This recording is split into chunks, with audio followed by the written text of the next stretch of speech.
One. Greetings, adventurers. I am thy dungeon master. Welcome to Pathfinder Banter Live. Today we're actually going to be doing our side Shanties episode, where we're actually going to be doing several side quests.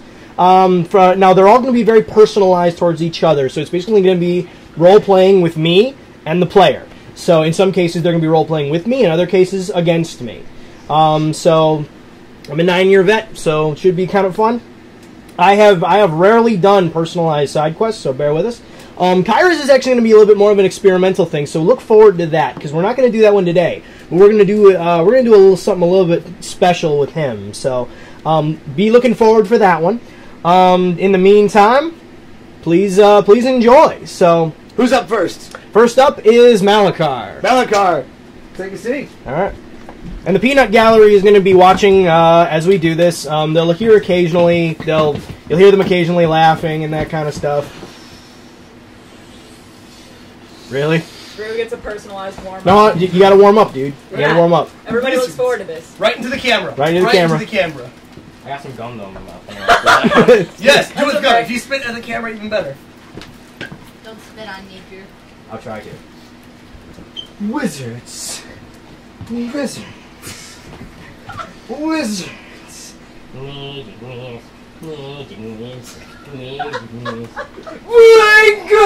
Louder. Wing! Right.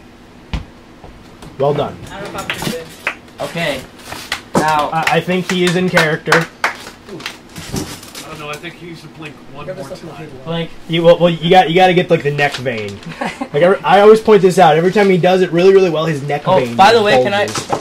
bulges. Okay, never mind. Also, guys, this is gonna have a little bit more of a serious kind of tone to it for some of them.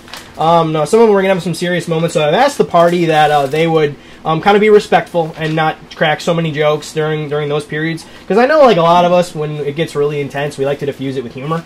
He's a wizard. Flavor text. That's that. No, for that I normally say that's okay during normal games. Today, everything is going to be canon. This is all canon. This is all storyline. So it should be pretty interesting. So, Drew, are you ready? What? Ready, Wait a Malachar? second. I need a pencil. Need a pencil? Here, dear. You should have You come came without a prepared. pencil. You know what? So much for Boy Scouts. It's okay, so did I. I don't do Boy Scouts. Good job. Alright. Wait. I need my water. Can you show me my water? Wait. No. Stealth check passed. Slide it. Okay. You got his water. Alright. Alright. Drew's gonna have to pee real bad in about 5 minutes. No one else drinks the apple juice. Let's play a game. I'm ready. Let me know when you're ready to commence flavor text.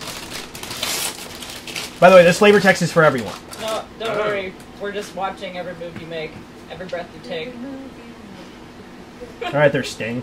I'll be watching you guys. I'll be watching you. Ah, I got it. I got the reference. Alright, go ahead. Let's get it all Thank out you. now. Thank you. All is relatively quiet at the Pathfinder Society Manor now that the Chalexians have been booted out of it. Aside from the darkness and barren appearance, it's still the mansion you've come to consider a second home. Aragoth, Aeonna's uncle, and the brother of Mephistopheles, has been defeated and banished back to the plane from whence he came, and will not bother Galarian for a long time.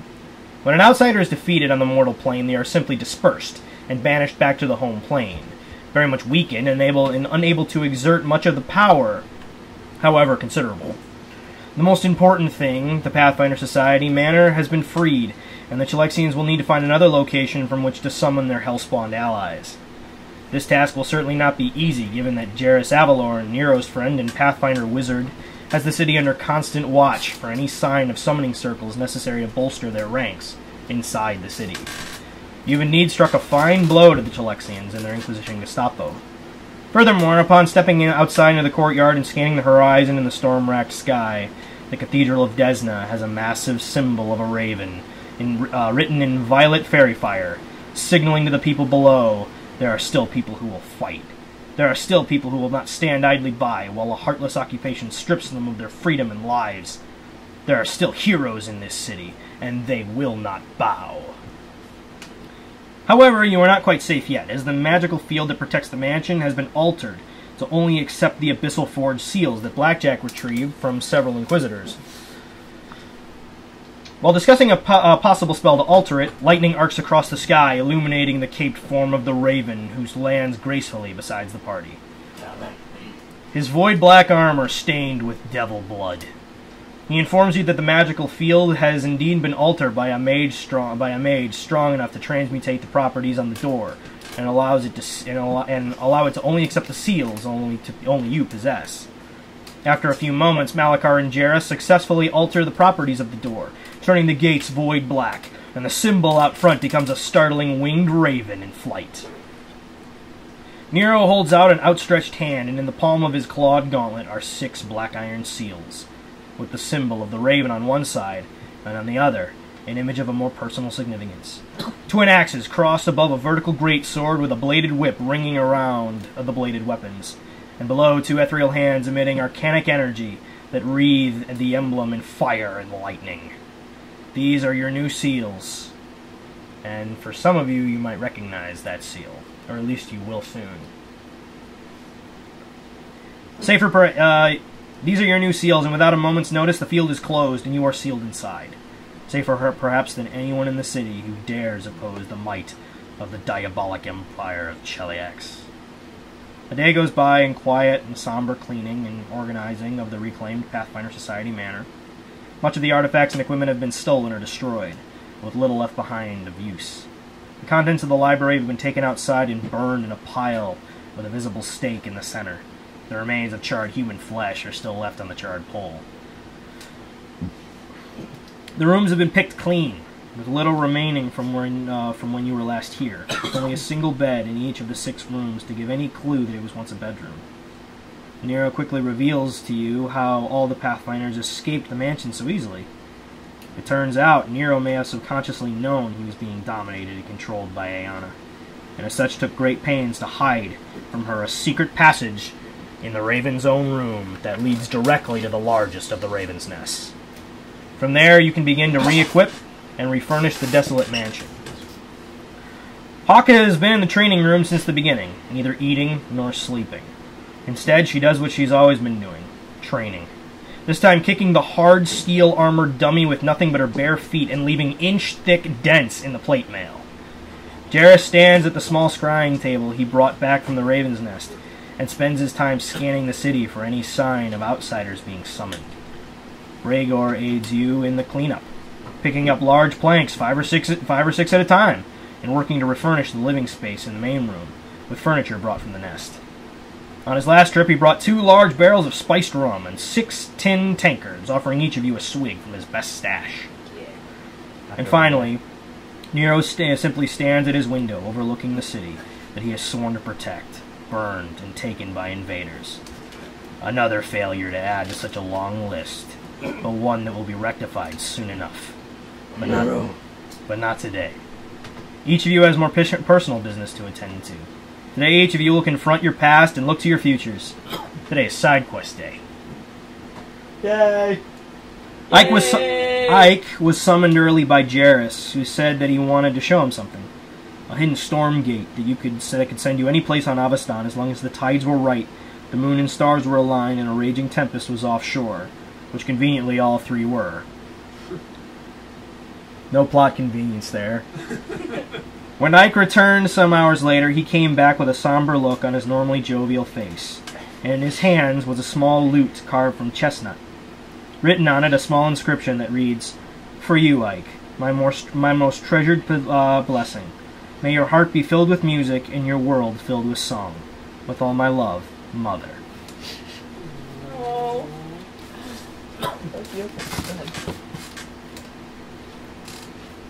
Malachar!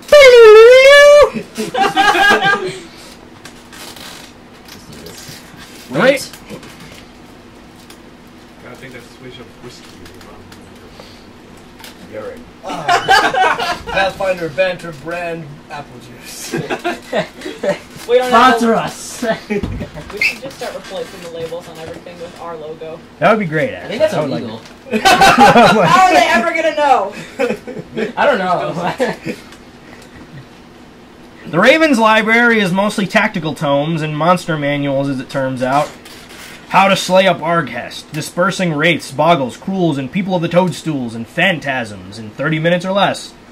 Vacationing in the realm of the Mammoth Lords. Andor and Army field dressing manuals. The rules of magic in the College of Mages. And various other books of that sort. With your Higitus Figitus spell, you are easily able to transport some of the more interesting looking tomes to the library. The library also demands a much needed painting and dusting, and the bookshelves could use some varnishing. Bregor enters the library, and sees you poring over your books and tomes. Hello, my friend. I thought I might find you reading books and the like. Never really took to reading myself. Course it doesn't give you headaches. Ha ha ha! Oh, Bregor, your books are amazing. Here, I got a good one. I've got a nursery rhyme book. Perfect. Why, thank you. Nice. I think this is written wrong. The greatest part about books is it's all in your imagination. Where's the fun in that? I give him a knife. Here, you can use it for firewood. Ah, new toothpick. Well, Bregor outstretches his massive arm, thicker than your torso, and offers you a tankard of sweet-smelling spiced rum. Please, my friend, I have some of my best brew. Made it myself from my grandmammy's secret recipe. She's who I was named after. Great, Bregor. Oh, Bregor. Very nice of you. It's a bucket.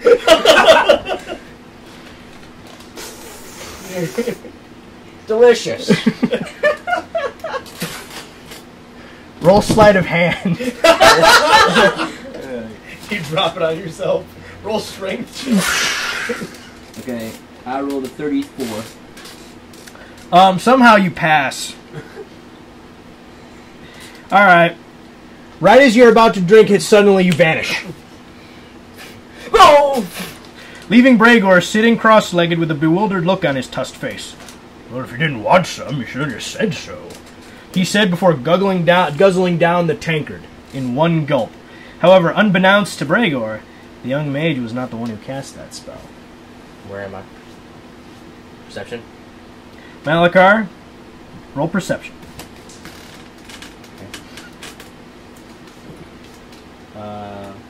Another 32. You have a bag over your head. I attempt to take it off. You can't move your hands. Can't move my hands at all? No, I blink. you can't. That's talk? You can talk, yeah. Who's there? You don't hear anything. Attempting to move, you find you are chained fast to a chair with intensely magical chains and are unable to do anything except struggle. What's that? What? Do I have clothes on? Yes! Thank God. What kind of DM do you take me for? Same. I go. Stealth check. Yeah. I roll to see if I can get the chains out because I still have hands. You can't even move. I'm an escape artist. Dang You it. can try.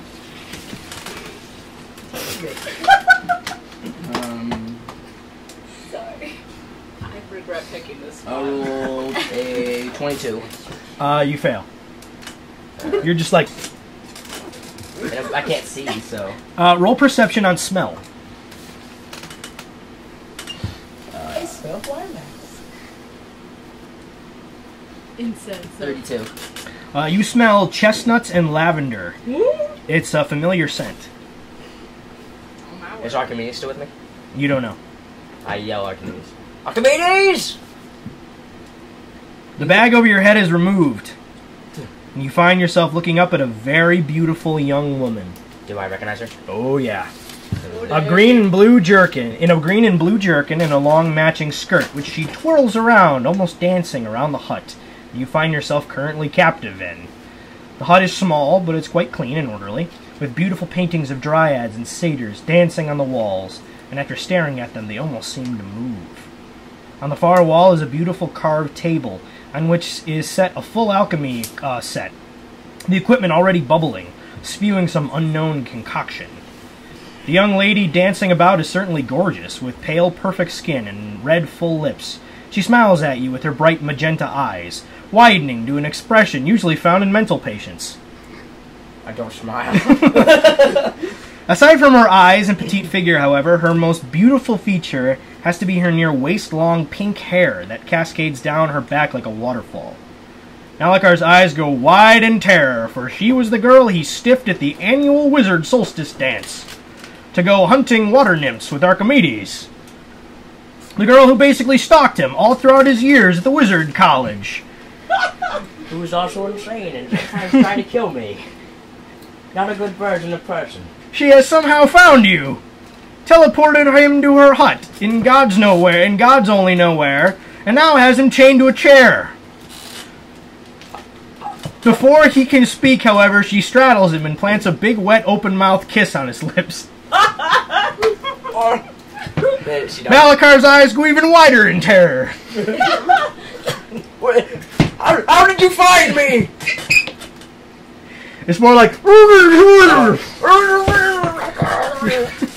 I cast any magic? Now she just bites your lower lip. I spit. After what must... No, she digs it. Oh, no, I guess with blood and just go. After what must be close to 5 straight minutes, she breaks the kiss and stares excitedly into her eyes. Not excited like a lover, excited like a spider who just caught a fly. Serena has finally caught you again. Dang it. Why, hello, lover. So wonderful of you to come and visit me. Look. Oh, that won't work, honey dear. I have made sure that those chains will prevent you from casting any sort of spells. Can't have you leaving me now, can we? How did you find me? It wasn't so hard. It only took me a few years' worth of preparing and tracking every scent of you. How long have you been tracking me? A little over 2 years. But it was so worth it. You changed your hair. She picks a thing of your hair and eats it. Serena, let me out of these chains. Now, why would I do that, Mallipoo? Oh my god. Let me out of these chains now. This isn't funny. She just giggles and strokes your chin. Silly little Otiug, you finally come back to me after all these years. How I've missed you. I didn't come back to you, transported me here. Goofy little Mallipoo. She starts like twirling and dancing. Right above you, you can see her familiar, a massive pit viper just staring at you. It just flicks out its tongue. Get out! I just start going like this. Crazy. Why, we can be together at last, Mallipoo. We will get married and have a huge ceremony with doves and flowers and rotting corpses, and you will be there on a white horse to sweep me off my feet and then lick them. Well, first you have to let me out of these chains. You can try and roll bluff. Ow. 27. Fail. Dang it. She leaps off you and twirls around, dancing again. And we will have 30 children, and I'll name them Jack. I do escape artist again. I rolled a 27 again. You fail. No. You have to get me out of these chains. It's important. Important? What could be more important than staying with me, Mallipoo? She, like, ruffles your hair. Why does everyone do that? We have a white iron fence with the heads of all those unbelievers who denied me my vengeance, staked upon the spikes, looking eternally at our riotous love. Won't it be amazing, Mallipoo? Sure. But first you have to let me out of these chains. She just looks at you. You don't believe me, do you? You're just another unbeliever. I'll show you what I think of doubters. What she does is she literally looses a huge gout of fire blazing into the sky, blasting a hole in the ceiling. Her eyes glow bright red and her tongue becomes like that of a great serpent, before returning to her normal disturbed self in no time and giggling. Oh dear, you didn't see that.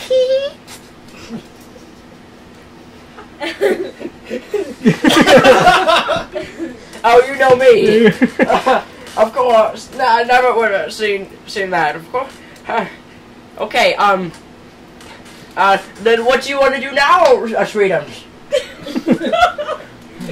That's my Malibu. Of course. But you know, if we're gonna walk around in the park together, you know, we have a picnic and everything. But you have to get me out of these chains. As I feel, I'm claustrophobic, and all these feelings come in my head, and you know, I almost have a panic attack.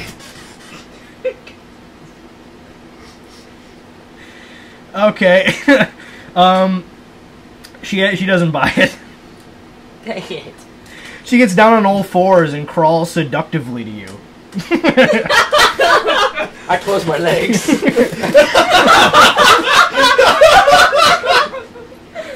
Like, very much so. Magically. How do you magically Just go like this. I roll virgin.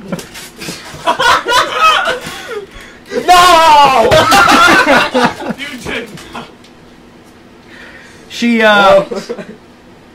only you can tame the fire inside me, Malibu. Oh my god! What is going on? She slinks up into your lap and starts licking your face.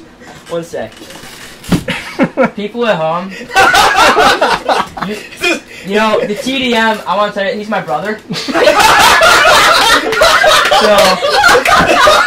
you have no idea how awkward this is.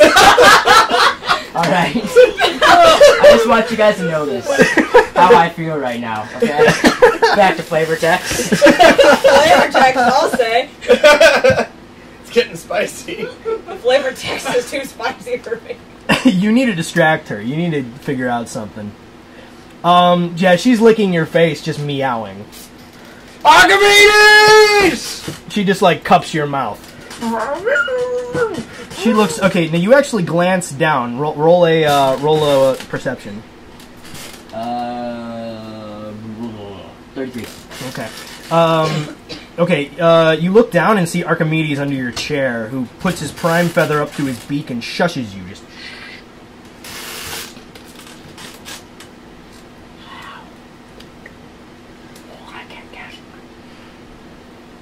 She's just like getting up and dancing and twirling. She starts working on her potion. And this will make you love me forever and ever and ever and ever. I accept it. Very silent it is. Starts Roll stealth. I don't have a good stealth. Not that the Ravens would mess. No. Well, I look like a 13. Okay, she turns around, just... She just kind of goes... Oh wait, I can't do that. My eyelashes. I'm gonna fake like I hurt my arm really bad. All right. I go, oh my arm! Oh, horrible cramp! Oh no! Oh! Oh dear, Malibu. Oh! Are you all hurting for me again? Oh no! Oh my arm! Oh, it feels like it's broken. Do you have any herbs, of course, for medical things? Why, of course I do. In time, you will love me, Malibu. And as soon as my potion is done, you will love me with the red-hot burning passion of 1,000 torch bugs melting alive while trapped in a lantern. You have to go get the herbs outside across the country. She kind of like thumbs through her herbs. This might work. It's like it's an eyeball. I do escape artist again. 35. Okay, you fail, and she looks underneath your chair. What's underneath my chair? Archimedes. Who is gone? You feel him crawling up your pants.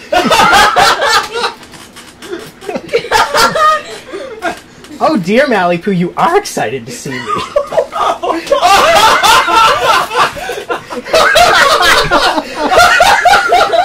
You broke him. You broke him.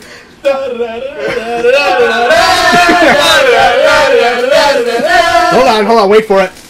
Why? Why? Come on back. Come on, Drew. Malibu. I don't want to hear that again. After that note, We gotta go to church after this. I'm going. okay. Alright. She springs to her feet, twirls a whole bunch of times. It's like, oh, you should see it! My wedding dress! You'll see it and you'll become so feverishly in love with me that even those chains can't keep you off me. She steps on your crotch. Archimedes said. Stay put, Malibu. She bites your bottom lip, then disappears beneath a curtain. I gotta find a way out of here. Archimedes, if you're down there, I need your wisdom. Zip. Is that who I think it is? Yes. Oh, we gotta get out of here! Think of something. I'm trying! Distract her while I work on the chains. Okay. Oh my god. Is that an owl in your pants?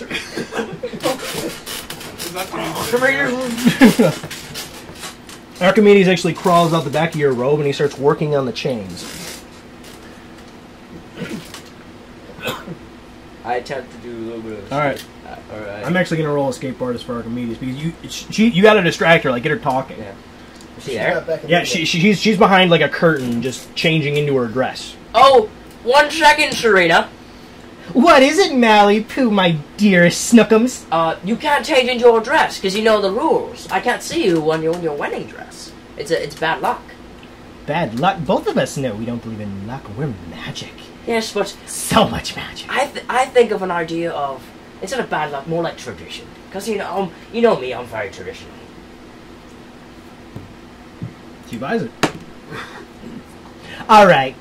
I guess I'll have to wait for us to get in for the big day. How's tomorrow sound? Well, I have to do a lot of things, and I have to get my hair done. I got to invite all my friends. You don't need friends anymore. You have me, Serena. Your love puppers. I know, but what about the cake? There's arrangements. There's a ton of things for weddings. Tell me more about our wedding, love Snookums. Oh, it's going to be a beautiful. The loving starlight in the night. Oh, the beautiful sounds, the beautiful of the woodland animals, and the amazement of the scents, the flowers, And the corpses? and the corpses, and the charcoal of the death of your enemies, and my enemies too. Yeah. Ooh, talk slower in a deeper voice. Well, I say.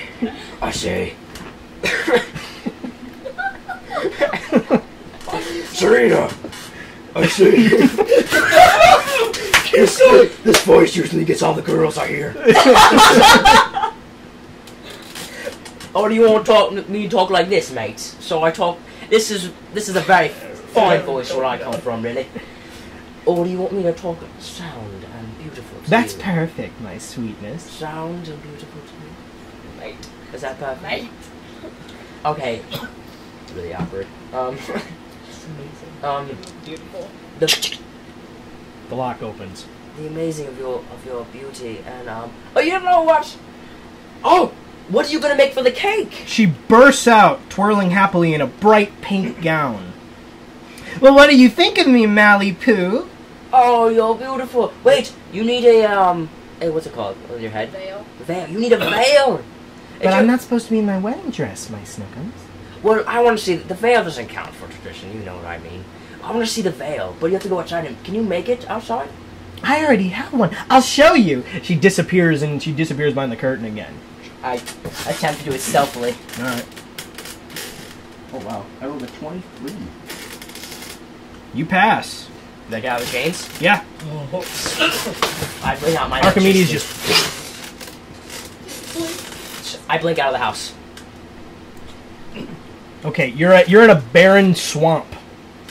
Crikey, crikey, crikey, crikey, crikey, crikey, crikey, crikey, crikey, crikey, crikey. I attempt to keep moving. I blink again. Suddenly, from a distance, you see a massive black blast of helix lightning fire into the sky. I do mirror's image, and I cast mirror's images across All right. 100 feet, like a lot of, like I don't want to say 20 feet all across the area.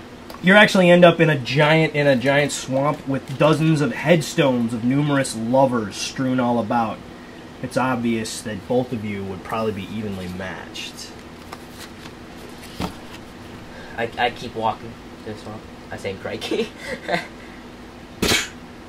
Hello, Malibu. Blink! Chain lightning. I blink out of the way, free action. I blink behind her, and I try to get sleep behind her. All right. I actually need a swamp. I actually need a map over there because you are currently dueling Serena. Like, what are you looking at me DM? for, bro? I don't know where your swamp map is. Oh darn. Wait. What are you doing in my swamp? Really, really? Really? Alright. Onions for the rest of eternity, just for a little. Shut up now. Wizards Okay. have layers. Wizards are like onions. I think. No! Oh, the sun starts sprouting little brown hairs! No, we have... wizards are like onions. They have layers. Cake! Everybody loves cake! Cake has layers! I know the rest of it. I remember it. Donkey! Ogres. Caliph! Wizards Or have not. layers. Are not like cakes. Parfaits. Everybody loves parfaits. Everybody likes parfaits. You ever say, hey, no, hey, yo, we'll go get parfaits? We're gonna come and say, oh, that wasn't me. Trust me, my friends. If that was me, you'd be dead. So we're done quoting Shrek. Never. We're stalling for Please TDM. sponsor us, Dreamworks. All right. Well, hold on a second, Drew. Like, first off, you are currently in a duel with Serena. I blinked for free action behind her before she could cast, and I'm sleeping with her. You're what? I cast sleep behind her. That isn't what I heard. That's not what I heard either. That's what I heard. Nope. What did I cast? Don't say it, Yeah, I'm not gonna say it. because it was really funny. Alright, Julie, you said you heard them. Okay. Now, No.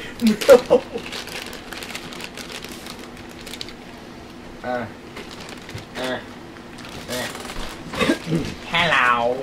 Hello, governor. Hello, Governor!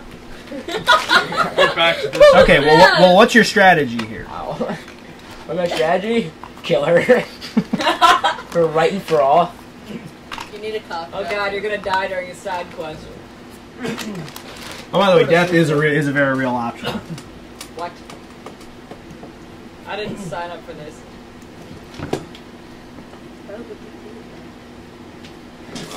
What is that? That's the Nero figurine. No. Totally is. It's a sassy wizard lady. Or I say like, wait, we have to do this honorably! Honorably. Yes, honorably! You know wizard duels. Wizard duels. You mean the sacred duels? The duels where if we set the stakes, you have to abide by them by the magical laws of the universe or die screaming? Yes. It's a relief. Name your terms. What a trick. Rule 1. No mythical creatures. That includes dragons. Deal? Rule 2. Rule 2. Go on with the rules, because I will abide by them. Rule 34. No microscopics. Okay. Rule 3. No cheating. What constitutes cheating? I want to say no, Magical items. Yeah, no magical, like fire. That's why I said no dragons. Okay. So like no mythical items. Okay. No mythical powers. Okay. We go all out normal creatures. Okay. Fair enough. And what happens if you win? Why would not only do you leave me, but everyone I know alone, and you are banished from this world. And if I win? I'll marry you. I agree. Wee. Alright, the way a wizard's duel is going to work, he's going to transform into 20 different animals, I'm going to transform into 20. You guys are going to judge who wins. Alright. This is a rock, paper, scissors type thing. We have 4 people. So, at the count of 3, No. we will each choose an animal. You guys will decide who wins in that exchange. Don't be biased. Do not be biased. Are we setting up a panel? Paddle. Oh, the panel. Alright, I'm I want to be Simon. I'm up for this. I'm the only one with Simon's accent. All right, I'll be. Alright, I'll be Mary. Randy. I'll be Mary. I scream all the time. Alright. Kyra's Paula. Tell us when to go. Just one. All of you guys. 1, 2, 3, and then we'll pick one. Alright. Okay, are we ready here? Totally. And 1, 2, 3. Walrus. Alligator. Walrus versus an alligator. Alligator has death roll. Alligator. Walrus has lots of flat, but they can just. I think Plus I'm in a swamp. I would say alligator. Yeah. Alligator. Oh, you didn't disqualify location. So yeah, alligator. Alright. So that is 1. Okay, that is 1 for Drew. He needs to win. There's going to be 20 exchanges. He needs to win them. So. All 20? Not all 20, no. He just needs to win the majority of them. He needs to win 11. He needs to win 11 in a row. Or at least 11 in a row to win. Tell us when to go. 1, 2, 3, go. Rhino. Sparrow. Rhino to sparrow. Is there really a Rhino has pure brute force, but being a ground-based animal, the sparrow would easily be just able to avoid everything, being useless round almost. The sparrow would win. Yeah, but the rhino also has, what is it called? Endurance? No. I mean, A rhino has terrible eyesight. It can only like see directly. we're gonna have to call Yeah. a tie. Neither would be able to damage the other. Negated round. That was best out of 19. Mm-hmm. 1, 2, 3, go. Giant Tiger. cobra. No What? giants. That's bullcrap! No giants. So it's the cobra Cobra. versus the tiger. No, versus a tiger. Tiger. Tiger. I would say tiger It's a wins. swamp cobra. You didn't say that. It was just cobra. Swamp cobra. As Swamp fast, tiger. as fast Does as it the is. cobra have poison? Yes. Venom, yes. All cobras have venom. Let me think about that. Tigers only have a 10% success rate when attacking this prey. She goes to the zoo a lot. Yeah, yeah. Thank you, Beth. Our resident zoologist here will actually be able to help out. They do. But if the Cobras cobra are very misses, it has snap. yeah, they can snap back and really strike again. fast. By the way, there are bodies of water in the swamp, so water creatures count. Tigers are actually swimming. No, what I mean is, like, if he wants to pick an aquatic creature, you can do I that. think we have to go with cobra. Yeah, I think the cobra wins. All right. Tiger's we fast, go. but it's not fast enough. Okay. Yeah. 1, 2, 3, go. Cheetah. Ah, dang it! I couldn't think of one, so I lose that round. Okay. So Man. So I stayed a. So she. Do dinosaurs count? Do dinosaurs count, No. panel? No. Prehistoric No. creatures. You no. don't want to be a dinosaur. Well, If you say T-Rex, you're done. You didn't disqualify out of the rules, but still, we should just count it that it was because T-Rex. I would it's hard. That's I would just say a not- bee. But insects count too. Insects count. Nothing If you microscopic. are a bee and you sting them, you die. Not go inside them and sting your brain. Yeah, and It you would die. end up being a tie because then you wouldn't be able to do anything. You just Okay. follow it. Or you could be the African. 1, 2, 3, go. Tapeworm. B to a tapeworm. A How big tapeworm. is a tapeworm?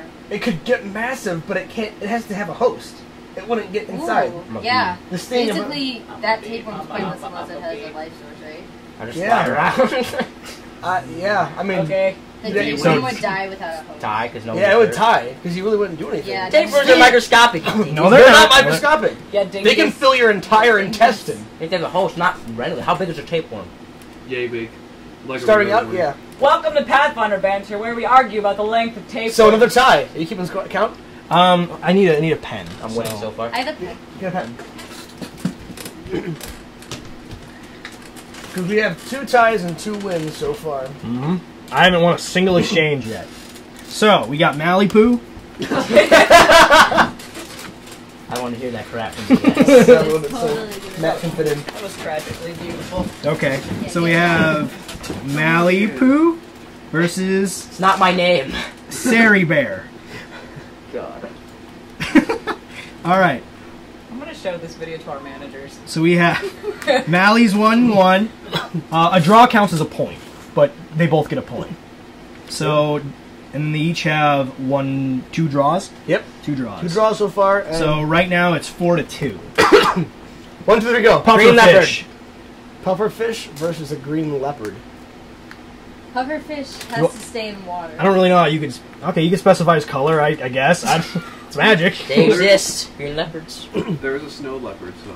Yeah, that's not a green leopard. Yeah, but... Pufferfish versus a leopard. Swamp leopard. Okay, so the pufferfish has to stay in the water anyway. You can't And I'm in get a tree. pufferfish Well, it's an water. aquatic animal, so I mean, like, so essentially, like, aquatic animal doesn't disqualify you. Yeah. An aquatic animal just means that he has to defeat me.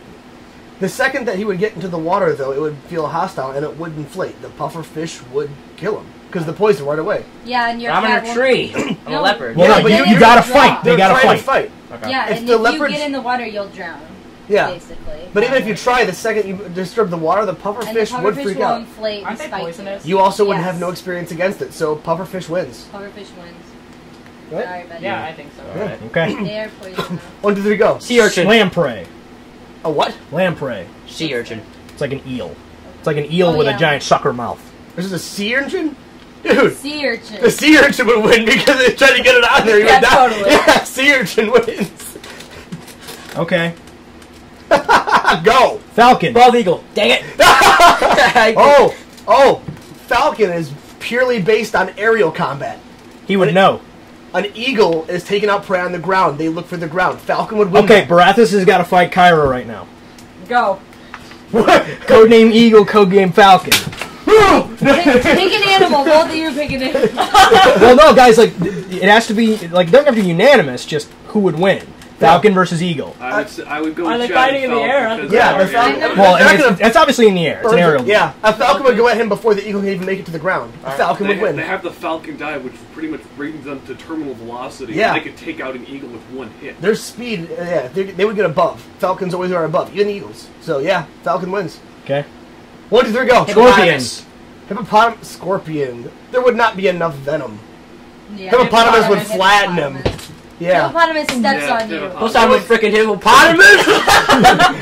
My name is the hippopotamus. My lyrics are hippopotamus. Here, elephant. Yeah. Okay. Wait, Okay. Okay. Hey, go. Give us like 5 seconds to like think of something. What? No, 1, 2, 3, go. Stingray. Ah! Scorpion! Nope. Fail. Nope. You should automatically be thinking of your next 1, 2, 3, go. 5, Neither of you get it. Draw. 3, Well, no, hold on. That's a 1, 2, 3, go? Yeah! Oh, so hold on a second. Okay, ready? 1, Go. 2, 3, go. Chimpanzee. Tarantula. What? Chimpanzee versus a bird-eating spider. What? That's terrifying. The spider is big. The monkey would know. He'd just crush it or He's grab it not. and No, spit. there's no way that monkey would kill that spider. I'm on It's that. gigantic. If you're trying And to it doesn't have like this big. claws or something. A bird-eating spider is that big. It's that big. Okay, but what does it do with it? Does it throw it? Does it eat it? What does it do with it? It could Webs be it? holding it in his hand and it could bite the monkey. Well, we got one person for chimp. We got one person for spider. I'm So- gonna go with spider. I don't think the bird. 2 for spider, 1 for chimp. The bird-eating spider is I not. love So, Yeah. so What I does either the chimp I do either with the win spider or it's a after he draw. picks it Either up? win or it's a Throws it out draw. of the tree. I just go Okay, back on the and tree. it shoots a all web fact. and They attaches bring- itself. That happens. It's not Spider-Man. It can't shoot a web in It's midair. magic, Chad! The entire game is magic! Including the human element to have the spider, he may have the instincts to shoot webs that blind the chimpanzee, but even so, the I don't believe a bird-eating spider is poisonous. They Yeah. literally just They are venom. Every spider is venomous, but it Yeah. doesn't have venom strong enough to kill. a Like chimpanzee. yeah. it has venom. It has extremely Hey, strong I have a venom. question. What if we But do what the it same what it animal? usually uses, if we both do it, Roll I off. don't know. Roll off? Yeah, we roll off. Its fangs are designed to kill by like a bite. It's a bite attack. So if it got it in the right place, so honestly, it's up to Matt. Really, it's either a draw or I win, Why or I do win you that win? exchange. Well, because I There's 2 against them. two did the and spider. 2. Yeah. Okay, Me no, and so Lily yeah, both he. think spiders. It's either Okay. want to do me, her, or So he either wins or it's a Okay. draw. Now, go honestly. I'm going honestly. I'm basing it on the fact and such. I would say, Okay, all day. in all honesty, I would think the chimp would win. Makes sense. Tie. Tie. Tie. Matt, you can count this one off. Or just say go. Whatever you feel like. 3, 2, 1, go. Gorilla. Whoa! Roll. Roll off! Straight rolls. Roll it. Already did. No, we roll on the table, I gotta man. see it. Roll on the bull table. crap, I roll Lie! Put that paper. Put that paper. Roll on the table. So One, who's the better gorilla? 2, 3, go. 18, 19. Oh crap! That gorilla's bigger. Bull crap! Did you use the blackjack So, dice for I this did. tomfoolery? Godzilla versus a regular gorilla. I hate blackjack dice. Or it's actually a grayback versus a female gorilla. Okay, Yeah, if it was Nat 20, it would probably be King Kong. there you go. 3, 2, 1, go! Wait! Stingray! You already take the stingray. No, he didn't. No, he did. There's a difference. No, I already did a stingray. Oh, Then go again. 3, 2, 1, go! Gorilla! We already take the gorilla. It's more difficult than you realize. 3, 2, 1. Lion. Leopard versus a lion? Oh, that's good. Okay, here's the fact. Leopard would come from the tree, though. Here's the fact. That sounds Okay, a awesome. leopard is the only one of them that can get up into a tree. But lions it's the sleep for like smallest. 20 hours And a a day. lion. A lion Well, they has fight. Okay, a lion has very strong attack, but its I endurance use is my lacking. This is like World's Greatest Warriors in a 10. A lion will go and lunge and attack, but it can't chase that long. That's why most of its food gets away. It's got like a 30% success rate. So the leopard's faster. It's got more endurance than the Plus, I'm lion, gonna but the swap lion's trees. strike would be faster. Or the lion's strike would be stronger. So it's- leopard, I say leopard. I would say Always leopard. speed over strength. unanimous for the leopard. Okay, 1, 2, 3. killer whale. How many- Hummingbird versus a killer whale. Killer whale. For one, it's underwater, and the bird is not a diving bird. That's a Yeah, straight up fair tie. There's no way. If they No, were- because they have to try and fight, so he'd Yeah. drown, and he wins. The whale wins. Or I can go Orca underneath its wins. oral thing and then sting his brain forever. Hold on, let me figure out how many exchanges we've had. The whale could surface for a second in battle there, but even so, I'm gonna rip your beard the off. whale could easily Like engulf word. you. 16. 16. 3, 2, 1. Sperm whale! Ah, I don't have one. Yeah. with the word Sperm whale! Sperm whale! Sperm! Well, Okay, we're done with that. Then you count this one.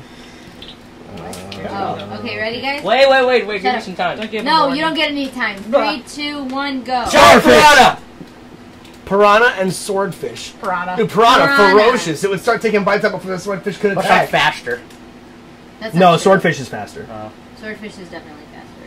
However, piranha's got a deadlier bite. Yeah, their bite all over. The Its swordfish swordfish would have would have to specifically- impale. Yeah. The swordfish would have to impale the Yeah. piranha through the weakness front. is how big the swordfish Yeah. is. Yeah. Piranha wins. Yeah. Yeah, yeah, the swordfish's weakness. Okay, hold on. Again. This is a lot more difficult than you think. Like, I'm trying to think of a bunch of these animals. I should have gone to the zoo. Oh, I was at the zoo today. I'm gonna break out the big guns in a second. 1, 2, 3. Elephant! Polar bear. Ooh, this is really complicated. Yeah. Polar bear is actually one of the deadliest mammals on the planet, but elephant is the largest mammal on the planet. Elephant could easily fall over on top polar bear and kill it, but polar bear. If it did that, wouldn't it snap some of its wouldn't it snap its bones? Its bones are ridiculous. Probably not. Okay. Yeah. No. So we got one Elephant per can also elephant. pick things up with its trunk and throw them at. a That's that polar giant bear, tusk. and Big enough for the impale polar it.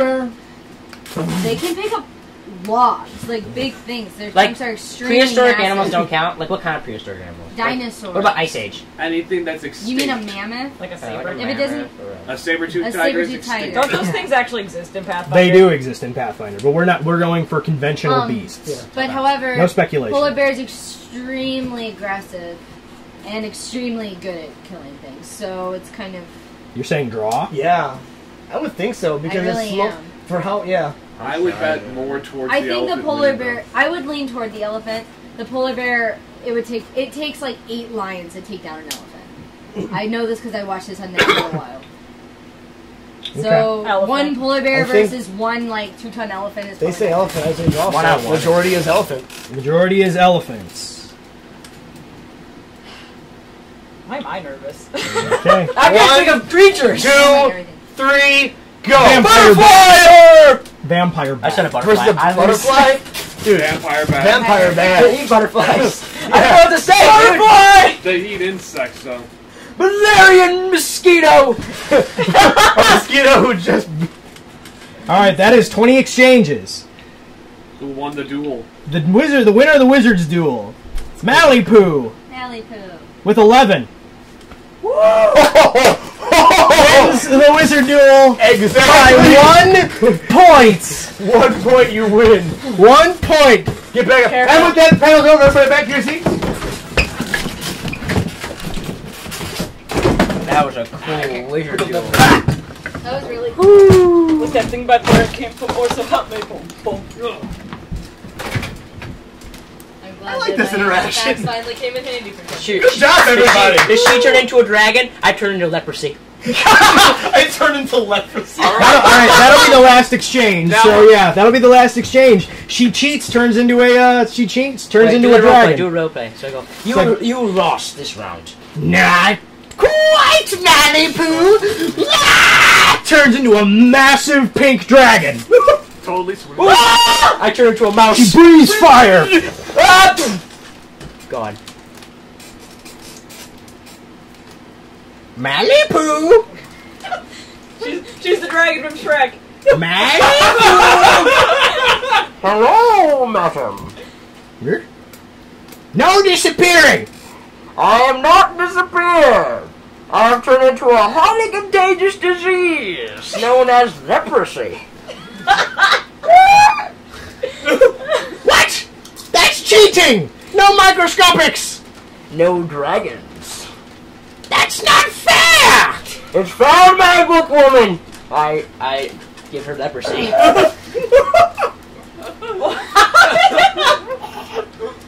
and you got me. You win. Out of context, D&D. I agree with the dragon leprosy. I black out.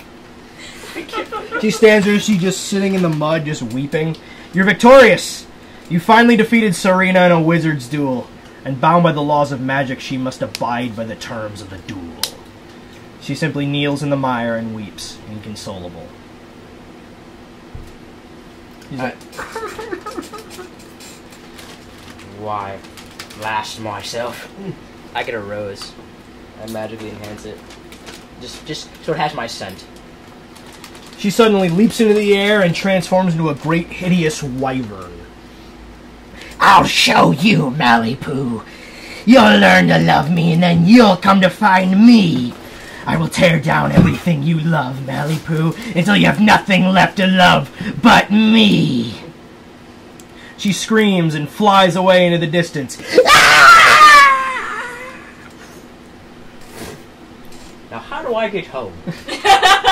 Archimedes flies on your shoulder. You alright, Malika? Well, little scrapes and bruises, but you know me, Archimedes. I got this. See, you're just too good looking. The ladies just can't keep their crazy hands off of you. I'm not surprised, since you stole my hairstyle. I did not steal your hairstyle. It was in style at that point. Nice job, Malika. I'm proud of you. Thank you, Archimedes. You handled that really well. Aww, High I'm gonna time. cry. Archimedes. Let's go home. How are we going to get home? When I was nosing around her little hut and, well, kind of tying her familiar into a knot that he won't be able to get himself out of for a while, say a couple of years, I deduced that there was a scroll of teleport recall that will transport you back to the Pathfinder Society Banter and away from this crazed stalker's cottage. Is there anything in the cottage? Not really. It's pretty much all been destroyed. Okay. Well, let's do this. I want to go back home in my bed. All right. Alright, I do the teleportation spell. Pockety pockety. Hockety pockety, wickety whack.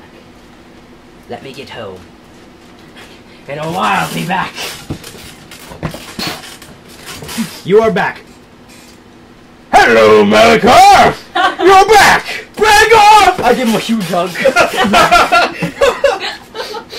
You smell nice. Blink. I blink in my room. No, I walk upstairs.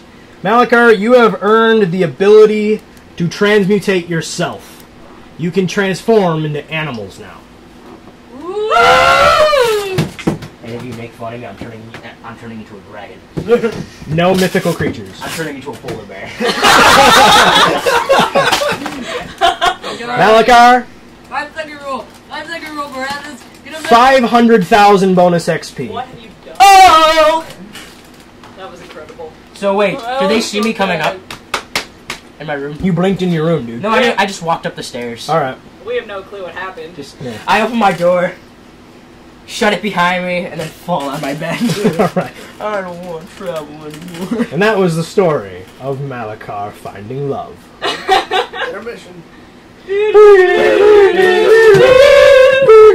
And we'll be back.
What are we doing?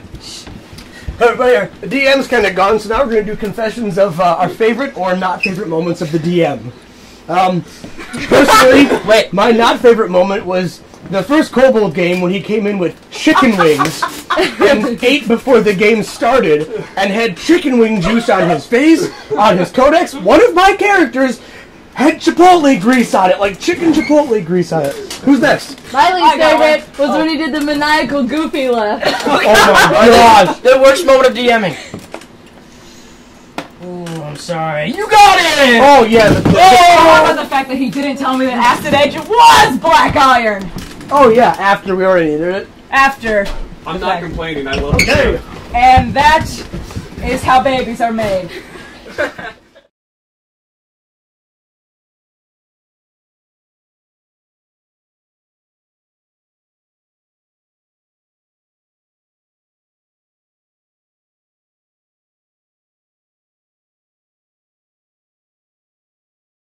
Some tears. Welcome back. A soiree with Caleb. This is Caleb's side quest. Ready? No. Gotta break out my blackjack dice. Alright. Blackjack has been oddly quiet ever since destroying Aragoth and retaking the Pathfinder Society Manor. He just quietly sits in the balcony overlooking the city, specifically at the Keystone District. Or at least what once was the Keystone District. I walk over to him. Is everything alright? Though you make no noise as you approach Blackjack, he already knows you're there. Hello, I'm doing my view. Can't say I like it. He looks over his shoulder at you. Tareth looks so different in the mask and armor. He's leaner and far more toned. Having ditched the cape, he allows for more freedom of movement and acrobatics than what his original suit allowed for. Though the Raven has assured him that every Blackjack has personalized his armor, that fact doesn't make him any less intimidated about living up to the legacy of Blackjack. He looks somberly over the occupied city, his eye slits and his mask shining white to hide his real eye color, the soft and expressive blue. The mask is meant to intimidate the wicked and inspire the downtrodden, though quite the reverse is occurring in the mind of the man who currently wears the mask. This city is dying, love. I failed it.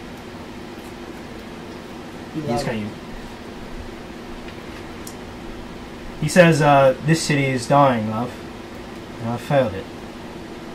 You didn't fail anything. I wouldn't expect anything less coming from you, love. But the fact is that Blackjack is supposed to protect this city. And right now there are so many new graves, so many empty houses. I can't help but wonder if Blackjack could have stopped it. Hero knew the last Blackjack, you know. They were friends. The Raven didn't have many of those. They were fighting a pirate invasion some years back, you remember? We hid like rats under those streets while they looted and pillaged and raped. I saw them, you know. Blackjack and the Raven.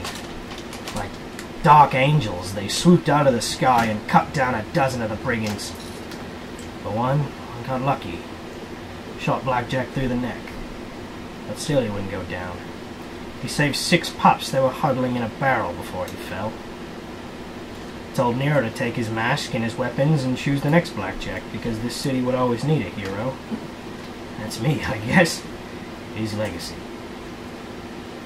He just kind of stares over, just looking at you through his eye slits.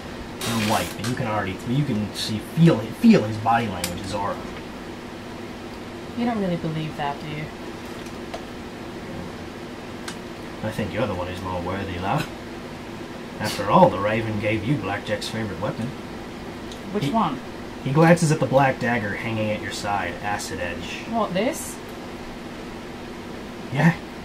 That was one of the chief weapons of the original Blackjack. The Raven didn't give me the blade. They gave it to you. I keep wondering whether or not you were supposed to be Blackjack. I don't quite have the heart that you do. You have no idea, love. Where have you been, Caleb? I've needed you. He turns to face her and takes her hand in his own, before pulling the mask off his face to reveal the man behind the mask. Tareth, his eyes wet with tears. Where have you been? Everywhere. And anywhere, and nowhere I've wanted to be. Tell me about it. It's been horrible. I want to hear everything, love. Everything? Yeah. I wouldn't ask if I wasn't telling the truth, love. What do you want to know? It's too much. Why'd you leave first time? Exactly. I already told you that. I know. There's got to be more to it, though. Why didn't you come hunt me down? Why didn't you... I'm not talking about when you left originally. I'm talking about when you didn't come find me after you knew I was alive. The truth? Yes. I wouldn't ask otherwise. I was terrified. Of me? Yes. I mean, I know I've gotten all muscular all of a sudden, but that has nothing to do with it, I know. That attempted humor. I didn't think you would forgive me. Do you really think that less of me, love? It was the fear talking. It's been a long time. That seems to do a lot. You know, part of me hates the Raven, you know? Hates the boatman, hates Osirian. Every day I cursed that accursed sunrise. And I knew you were off saving the world and not here in my arms. Saving the world, and I couldn't even protect one lousy city. He just kind of turns away, seems dejected almost. Even the Raven couldn't save the city, though. He tried. I've never seen a man who wanted to give up so much. I didn't want to be him, love. A lot of people say he's some great hero, some great legend. It's just empty inside. All he is the mission. I mean, he'd die to protect people he doesn't even know, but that's just because he doesn't care about living. Once Aeona left, once Aeona proved he was dominating him, just broke. I've never seen a man so dark. It changed. Is that what you're afraid of? Becoming the Raven? This city tends to do things to you. I've I seen a know. lot of people die. So have I. More than I ever thought I would. Still though, you saved the world. You've killed demons. You've... Don't bring that up. His expression is broken by a tender laugh, and his frown replaced by a warm smile. Caliph, you and your friends have slain demons, devils, beasties, even a demi-goddess. The boatman himself demands an audience with your ladyship. You even rival the Raven's accolades, and you aren't even done yet. Do you think I wanted any of this? Now, Back when I was stealing bread from bakeries, do you think I dreamed I would kill a demon? well, we dreamed of a lot of things there, love. True. Nothing like that. Could slap with more gold than I could ever spend. Don't want any of it. I don't want any of this. I never said I wanted to be Blackjack, you know? I never said it that I wanted to take on any of this, really. The responsibility, the type of people I have to save. It's So not why- just kids, you know. It's bad people. So why did you? Because there was no one else to do it. The Raven can't be everywhere at once, and he's more the world's hero than just Magnamon. There's always been a Blackjack. There's been 6 before me. Did you know that? No, One of which a woman, actually. really. Kind of reminds me a little bit of you, though. At least from the stories the Raven told. He's old. A lot older than he lets on. I've seen those eyes, they're not human. Still, I wish I hadn't have had this burden. Especially, great time to be Blackjack, right? I'm here for only 2 years, and the city gets taken over by Chilexian invasion. Maybe it was the perfect time. How so? The other Blackjacks didn't live. You're still here, despite the chaos. Yeah, but for how long? You either live long enough to become like the Raven, or you end up dying for your country. Or your city, or dying for whatever. You have something the Raven doesn't have. His good looks, I would assume, and 2 eyes. That's nice. I don't know how he turns to the right all the time. It must be exhausting.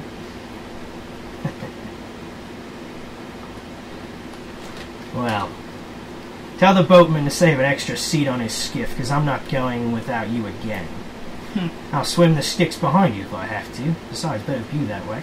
I'd have to agree. He laughs, then kisses her. Tareth smiles at her and brushes part of her cascading red hair over her tapered elven ear. My hero. We'll see. Suddenly, a gong can be heard in the distance. Outside the city, towards the Mushfens. Tareth's expression goes dark again, serious. He steps onto the balcony, the railing of the balcony, and offers his hand. Come, I need to show you something. I take it. Blackjack remasks, then pulls the grapnel gun from his belt and fires it to a nearby counting house gargoyle, and launches into the evening sky.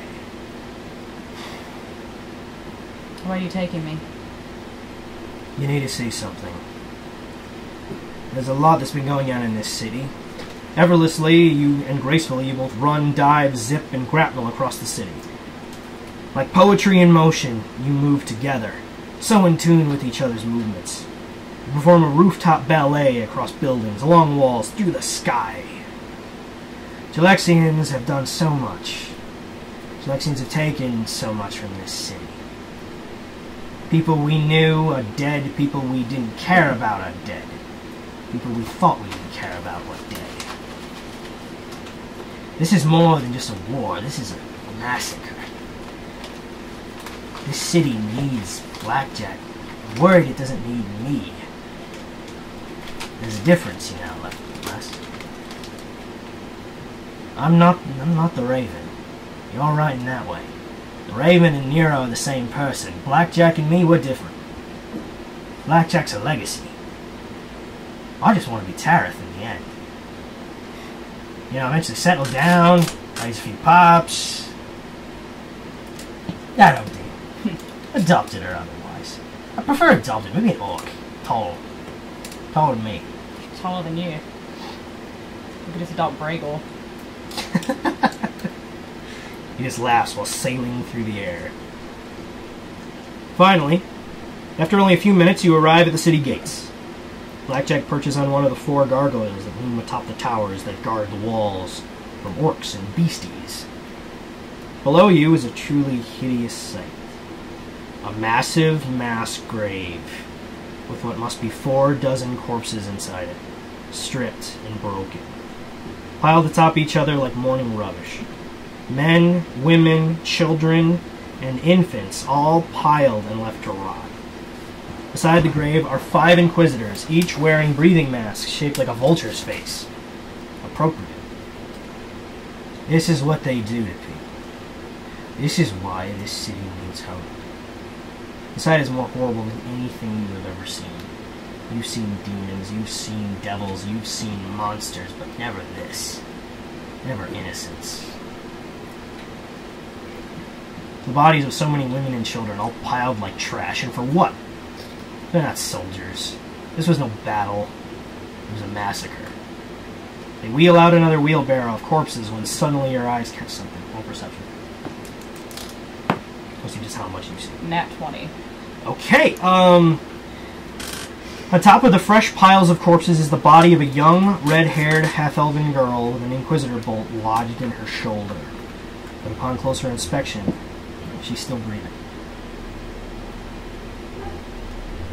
Blackjack's just perched on the gargoyle, crouched. He's just looking. You can tell he's disturbed. He's seen this far too many times. And it's time you saw it. Do you see that girl? Yeah, what about it? She's not dead yet. What? Look at her. His mask scans it, and they flash white for a second. Oh my god. Okay, we gotta do something. I'm way ahead of you. What's the plan, man? Kill them. I don't know. I like that idea. Come up with something. We gotta kill them quick. She's probably bleeding out. It's gonna go septic. We gotta do something. You can take them and I'll take her. I can't take them all at once. I'm good. I'm not that good. Then we'll have to do this fast. You take 3, I'll take 3? Sure. Alright.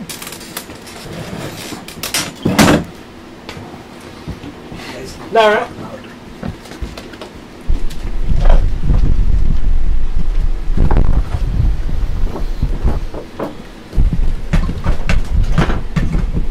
There's much shouting going on. Alright.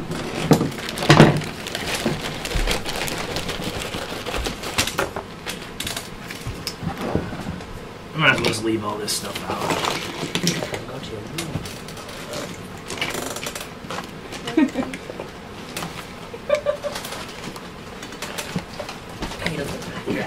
The movie. All rooftop scenes. The Pathfinder. Rated X.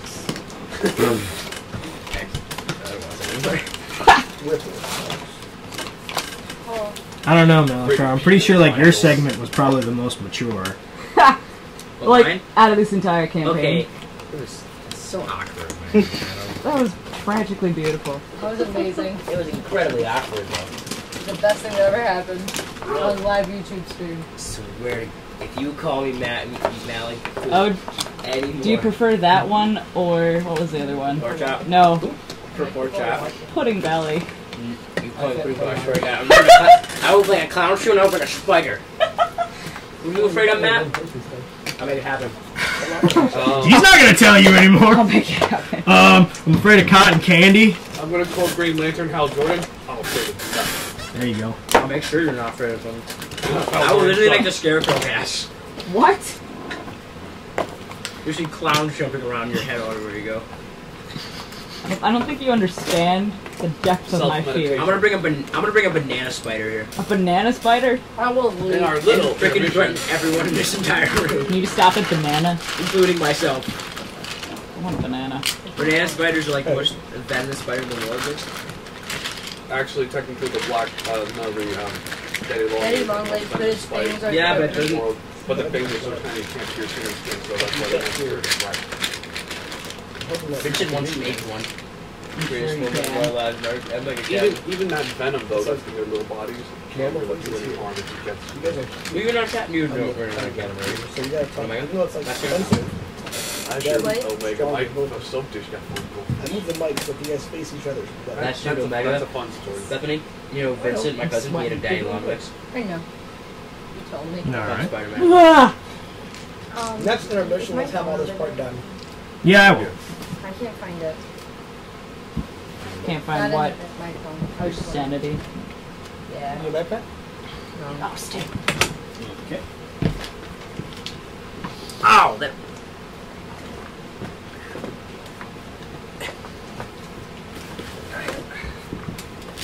There's also a priest of Asmodeus Oh, good. commissioning their souls to one of the 9. It doesn't, I can find it. He's going first. It's on silent. She actually. Oh, it's a lady. And Inquisitor. They have a A quick attach. What's it at? well, they have the element of surprise. Yeah. Okay. Oh, look, it's a perfect 6. Crap. I need my phone for calculations. Where is it? It's in my backpack. Drew. Rubius, can you give me my phone? Why? For a calculator. Didn't think about it. I'm Use your like, mind. Middle Earth. Use our mind. What are we in the Stone Age? There you go. Okay. You pulled up the stock exchange. This is no time. This is no time for that. There's no time to check my finances. Please sponsor us. Ain't nobody got time for that. Okay. Thank you, Glory, for those spades. All right. Please draw more pictures of Malachi. You plan it. You plan it. Right. I could slow him down. That works. Throws up his daggers. Right. I'm gonna throw one shuriken at all 6. Okay. What? You also plan Blackjack's moves too. I don't want to plan Blackjack's moves. Go for He it. plans cooler moves than me. You call it out. Call out their attacks. Call what they're doing. Call out what Blackjack's doing. Nova! He's looking to you. He's like, you lead. I don't want to You leave. can't attack it. I had to think of a bunch of random animals for like a straight half. I'm scared! You won't do one combat. I had to freaking I'm think scared! of like 30 animals for a half an hour. Okay. Oh, we judged you? Yeah, why you guys judge me how much animal would beat each other? Quick, everybody stare intently at John. Stop it. You lose! The Inquisitors win better. Ah, okay. Goodbye, Inquisitors. What's Blackjack doing? Band of Knives. Band of Knives on who? All of them. Well, In the couch. He can throw 3. He can only do 3? He can throw 3. That's right, I'm the only cool one here. These 3. The priest and the 2 adjacent. Okay. Right. I get to paralyze them, hopefully. Alright. Yeah! Okay. Let's do the thing. Okay, who's going first? Me. Sure. Why? What do Blackjack's daggers do? Dispel. Yes. What happens if you hit him first? They'll probably bounce away. They'll dispel it. They'll dispel the enchantment. Oh, that's right. That's right. So, Man. the mage, the priest probably has mage armor. We need to have a discussion about his knives. That's true. Go get it. Later, love. What? Later, love. We'll talk about the knives later. We got a bird. We got a little pup down there. This is becoming an issue. This is an issue. Just stick them next. There's a dog there. You first. You first. You first. I can't. Oh, I'm fine. Blackjack backflips off of the gargoyle, and while upside down, throws his daggers at the three Inquisitors, starting with the priest. Dispelling any type of mage armor. I'm so scared. That is a hit on them. That is a hit on the priest. Right. It had mage armor. You dispelled it. Did all of them have mage armor? Hit on the second one. Mage armor dispelled. Hit on the third. Mage armor dispelled. Oh, freaking mage armor! Ah! 2 shurikens per person who's been dispelled already, because that'd be super embarrassing if I hit the other ones right. Go for it. Lol. I'm using the ones that paralyzed, by the way. Alright. 32. That's a hit. Yeah. I'm gonna roll paralyzation.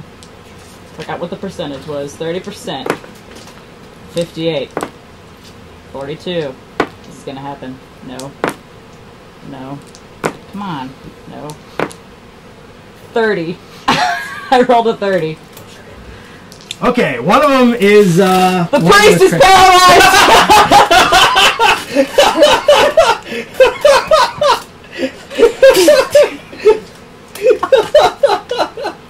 We'll take it. We'll take it. Yeah, you are. Alright. So you're like, like homing weapons, you just throw it and just oh, strongest. No. Alright.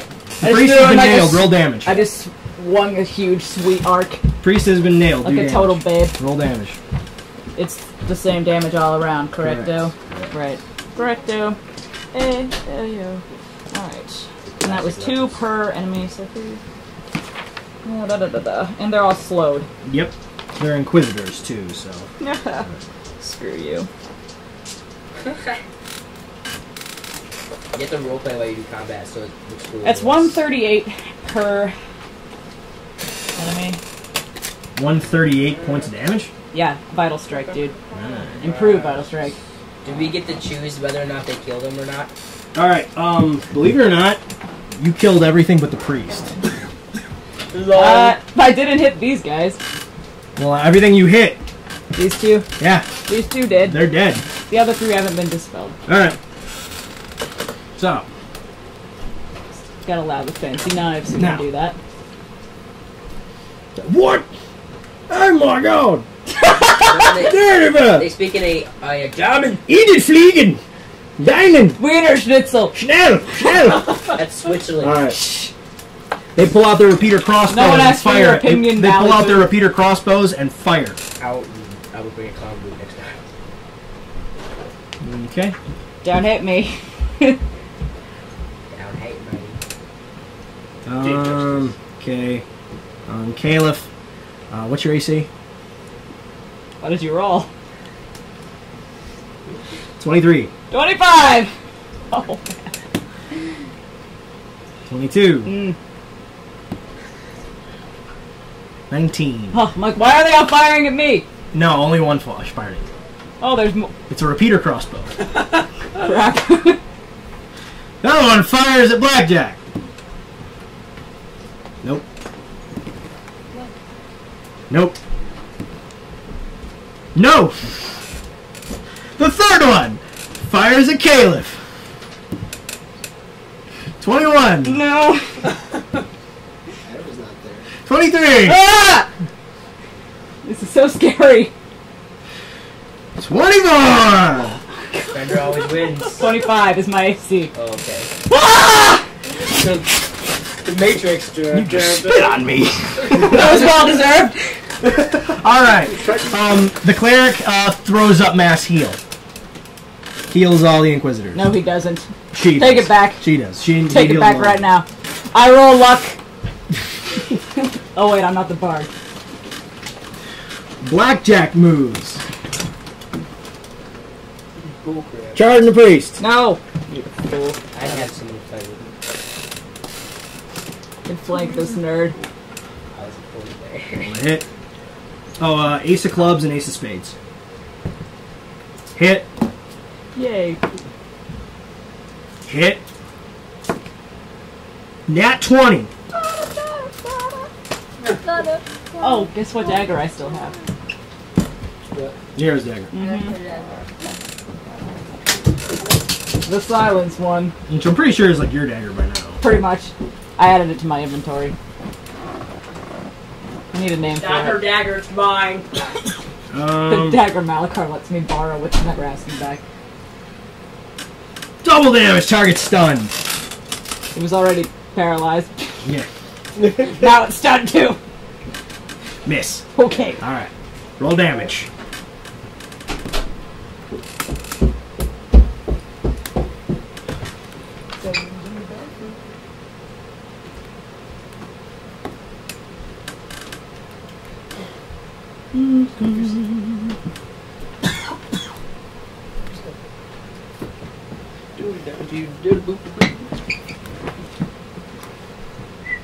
Spotlights on you.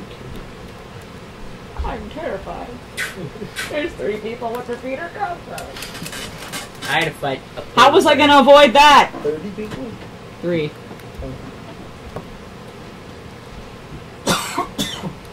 Get that.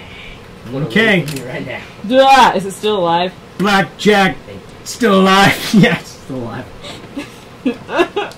Alright. I'm gonna flank it. I'm gonna flank it so hard. So you just vault over his shoulder? Yeah. Alright. Bury your hatchet, send him. Bury the hatchet. Majestic hair flip. Alright. Now.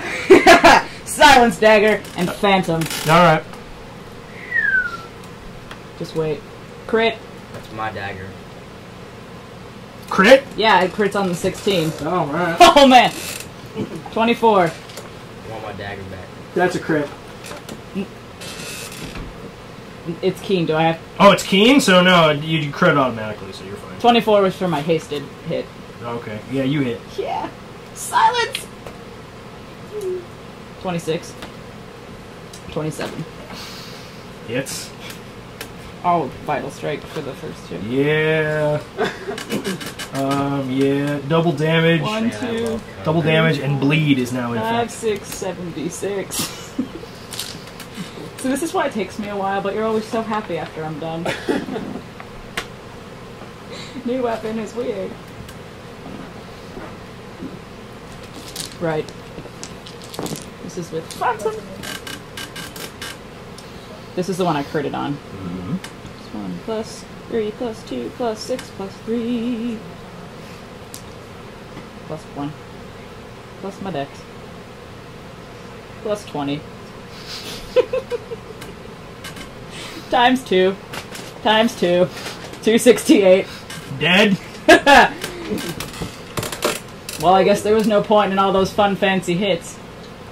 So yeah, all you Righteous beheading! Yep, you just righteous beheading. Like literally to the point where like Blackjack, you sliced over Blackjack was like Blood spurt. Looks up. In the nice. Is it like 300 beheadings? No, he looks up and goes. So Its head falls, I kick it. wait, what kind of heading is it? It's like sing, and then you blink, and then it falls. Alright. The other Inquisitors go. Second attack! 3 shurikens. Alright. Oh wait, I can't. Yeah, you're done. I'm still gonna... Wait. Yeah, I can. It won't work, but I'm gonna do it anyway. Okay! 28. Hit. Oh, I hit! With 3 shurikens. I wish they had critted, because that would have been freaking sweet. I wish I could throw all 6. Because you know how much damage I would have done? A lot of damage. A lot of damage. Freak ton of damage. 81. Dead? Bye. I'm done. Alright. No. Alright. Roll to hit. One of them's... How many left? 2. 2. One of them's gonna hit Blackjack, the other's gonna hit Caliph. Roll Blackjack. Nope. Nope. Roll to confirm crit. I grapple him away! That's not a free action. Yes, it is. You told me it was. I I took that in place of the rogue talent. Okay. You have to say that Go right ahead. away, Kim. Well, how was I supposed to know he was going to hit him?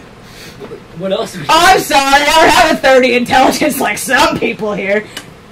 Doesn't it stink? You can't do it when an attack is already connected. You can only do it on your turn. Well, that's really lame, DM. I'm a little disappointed in you. You can grapple him away, like... Here, wait, roll off. Roll off to see if she can, because that's what we do with Blink. That's right, we Reflex. do. You have a 50% chance to do it. Do I have to roll percentage? Yeah, roll percentage dice. Okay. 20%. Pass. Pull him out of the way. Don't you love me? Bind to my arms. You're welcome. Are you holding like a baby? No. No, just like that. You like spin around. And No, what he does is just dips you. Yes. Thank God. Alright. A wizard. Yep. Poop. Yep. Dips you. A wizard pool. The other one fires at Caleb. Right at my face. Miss. 24. 26. Deflect. You're gonna roll the deflect? Mhm. Alright. Well, I have deflect. You have deflect arrow? Mhm. Okay, you do it. So you knock it out I've of the way. never with, used it until this day. So you knock it out of the way with your, you knock the crossbow bolt out of the way with your, With my fist. No, it has to be a weapon, but... Okay. Yeah. Alright. No, I just punched it. I punched the bolt and it just shattered. Alright. Alright, Chuck Norris. Blackjack throws Ace of Hearts at the guy on his left. Vital Strike.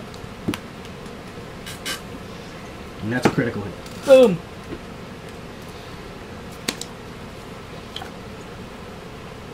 Double damage, yeah, okay, yeah. Alright.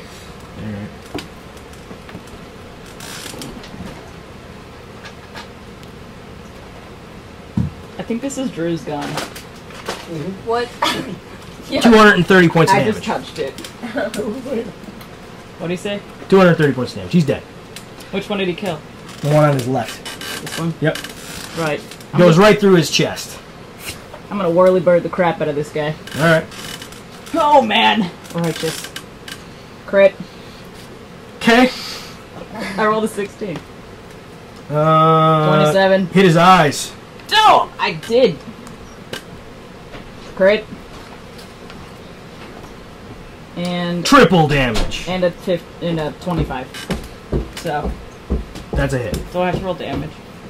He's just dead. He's dead. Give me 6 times. She win, of course. How did you do it? I'm not so good at thinking of these on the spot. Let's do axe in the face. Axe in the face. Alright, like across the eyes, basically? Basically, because I cut his eyes. Alright. Yeah. Whirly bird. Alright. How does it feel? Crazy one. Breathing heavily. Covered in blood.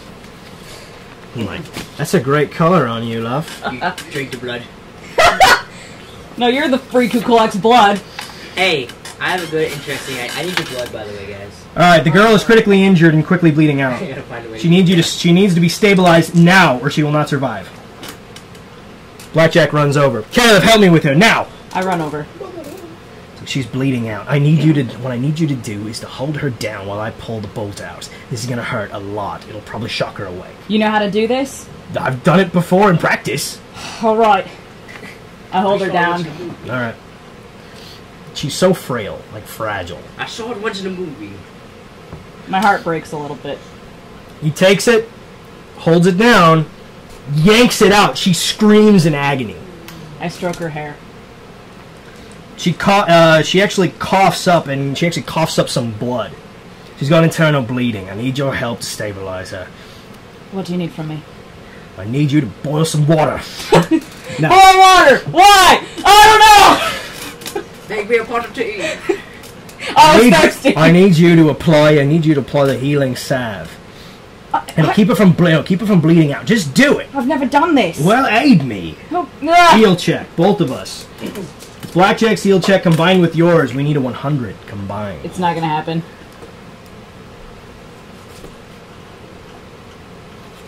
I rolled a 26.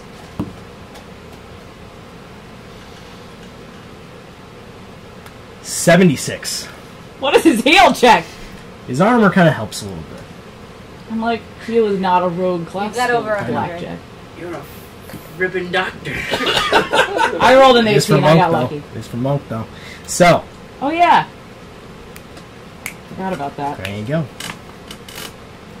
You're able to stabilize her, and thanks to the drugs, Blackjack actually dulls the pain. She coughs and curls up in your arms. I hold her. She's asleep, but alive. And the drugs Blackjack gave her will dull the pain until they can get her to a proper surgeon. Blackjack stands and lays a playing card on each of the Inquisitor's chests before turning to you with nothing in those white eyes but rage. They'll pay for this. For every soul they have stolen from this world, they'll know never to cross Blackjack and you. They would have dumped her. I can't help but think how many have stewed here alive. They're not even checking them anymore. This is sloppy. Hurry, we need to get her to a surgeon. Follow me! I carry her. Noise can be heard from the distance, and the red-clad forms of more Inquisitors are visible coming from the gates. Come on, love. We need to get her out of there. He pulls his grapnel gun for his belt, takes you at the waist, and fires it into the sky, sending you back into the city. I need you to actually roll a heal check to make sure you don't reopen her wound. She doesn't what? Reopen her wound. Oh.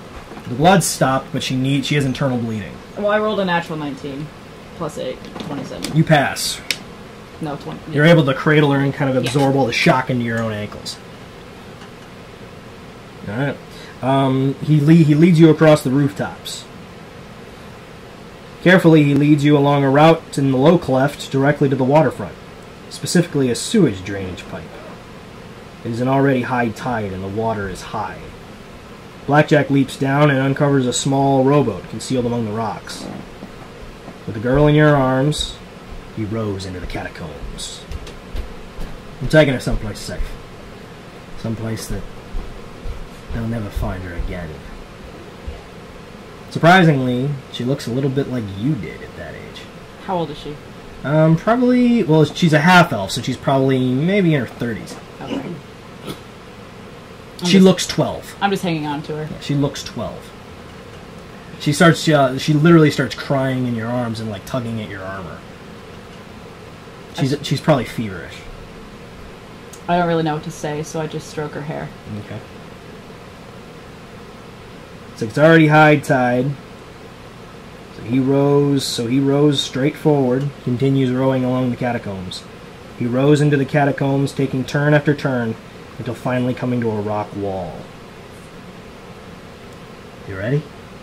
Of course. He rows right into it. The illusion dissipates, and you find yourself in a large open dock with dozens of other rowboats, and two men aroused immediately upon seeing you and Blackjack. Oi, Blackjack! Tareth returns the call. Greetings, Jeffers! I have another one here for Dr. Blackwell. The man moors the vessel and nods respectfully to you. My lady. Jeffers? Blackjack leads you through what must be an ancient Aslanti ruin. The designs are reminiscent to some of Nero's tattoos. There are also people here. Men, women, children running about all dirty and disheveled, but alive, and oddly well fed. Blackjack leads you to a room with numerous beds, each with a sick or injured person, lying bandaged up. The doctor, a tall, thin man with spectacles and white moppish hair, turns to see you both. He looks military by the way he stands and carries himself. Hello, sir. My lady. How many times do I have to tell you that, Doctor? Call me Blackjack. Sorry, sir. Another one? He looks to the small girl in Caleb's arms. He looks to you to explain. The Inquisitors were about to dump this one. She wasn't dead yet. Oh, I see that. She's still alive? For now. He looks at her and examines her. She's got internal bleeding. She won't last for long. I need your help. Again? You can do it, love. I don't know. Hey. He touches her shoulder. I believe in you. You can do this. Maybe you should start saying that to yourself. Tit for tat, love. He actually pulls his mask up for just a second, plants one right on her lips, before pulling it back down. This is not your moment. Shh. watch the movie. This is really cute. Yeah, shut up, dude. My favorite part. She's eating chips over there. Sorry. I'm only crying a little bit. It's okay, I'll cuddle you in a second. Alright. The doctor needs your help to sew her up. You gotta sew her up. What he's gonna do is reach his fingers into the wound and make sure he can realign some of her vital organs.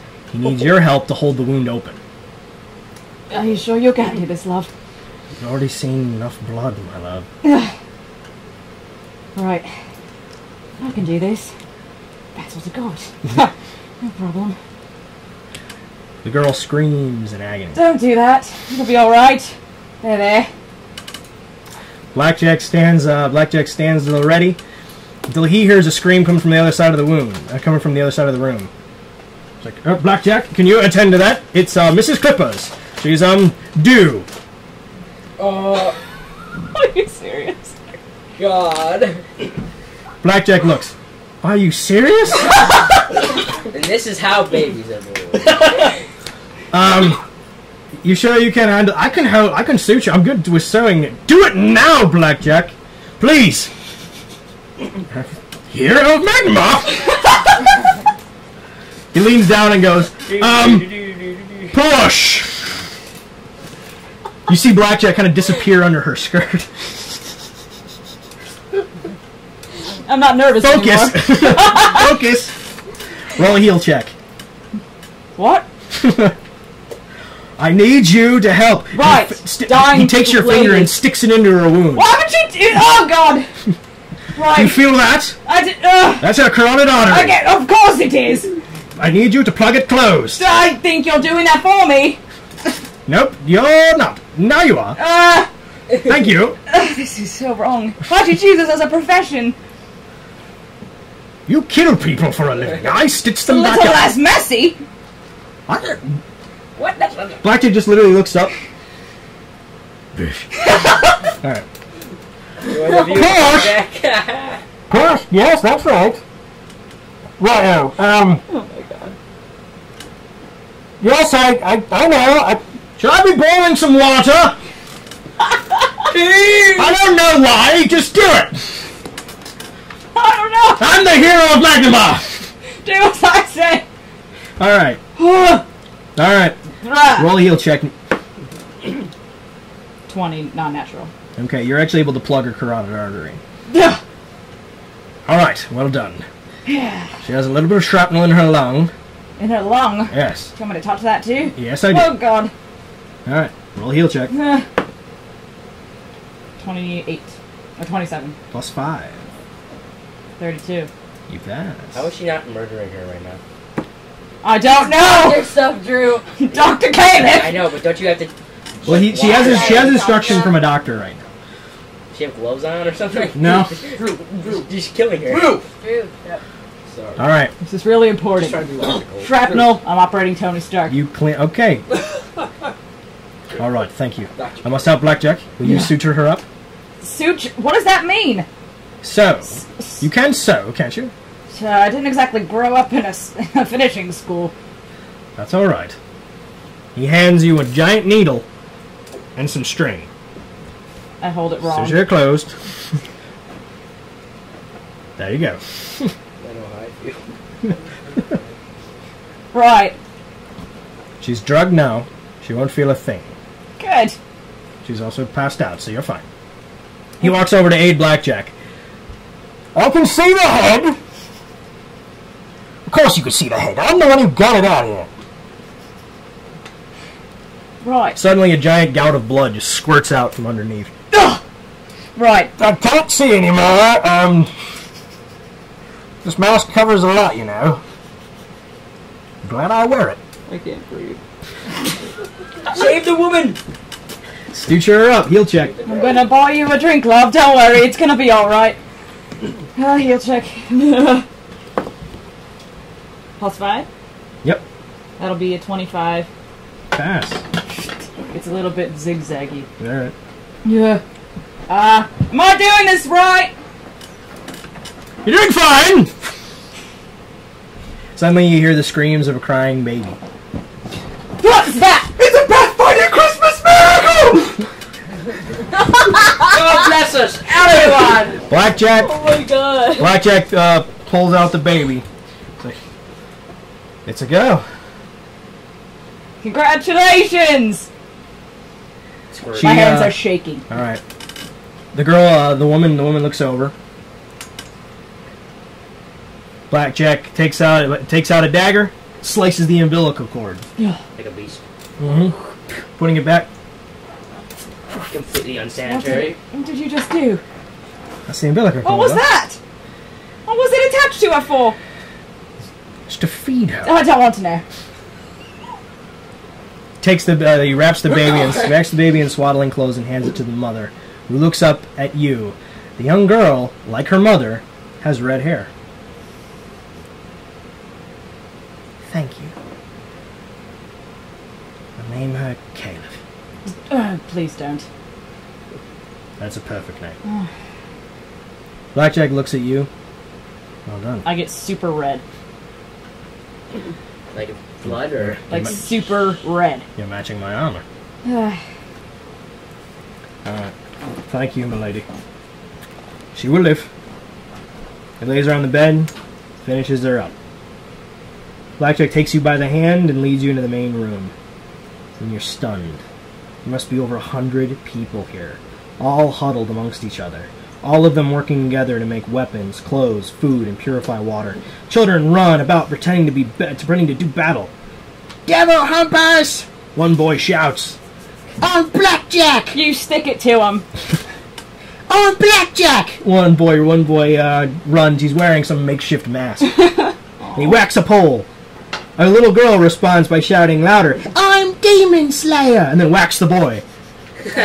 Who then chases her around, giggling. Were those playing cards I've been giving people? Is this where you're telling him to go, I take it? This is where I've been sending them. What do you call this place? I haven't decided yet. The small girl who said she wanted to be Demon Slayer walks up to you, her big blue eyes shining in the torchlight, and she offers you a bright red scarf. You'll save us, won't you, Demon Slayer? She looks away. She just kind of looks, she's like holding it up for you. I take it. The crowd erupts in applause. Of course I'll save you. And they begin to chant your name. The girl leaping into your arms and hugging you so tight. Dareth just looks at you and you know he's smiling through the mask. I'm not crying. My hero. That's the end. Story of Caleb.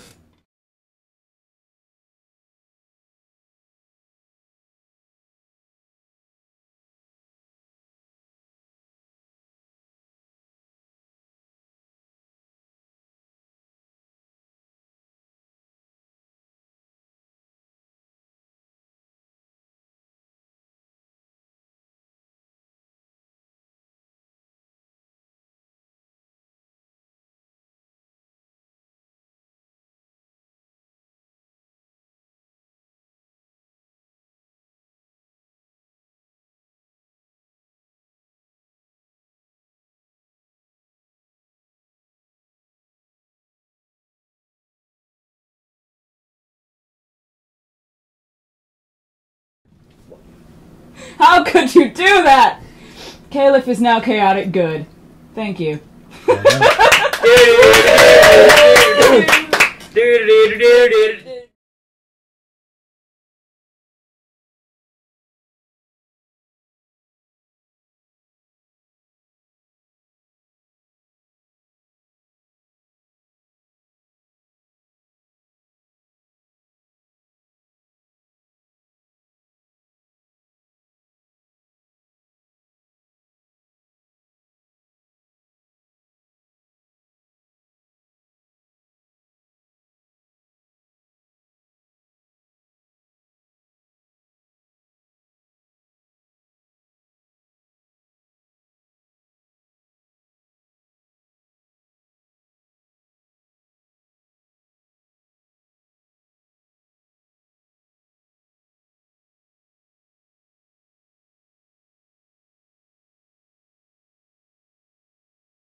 Welcome back.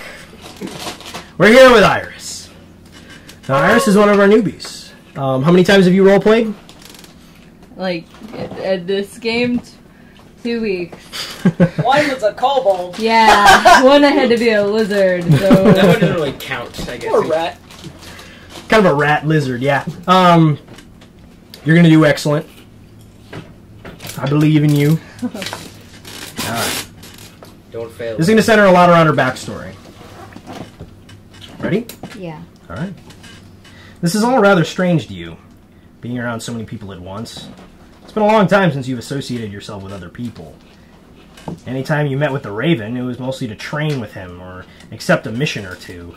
You've always had difficulty trusting though.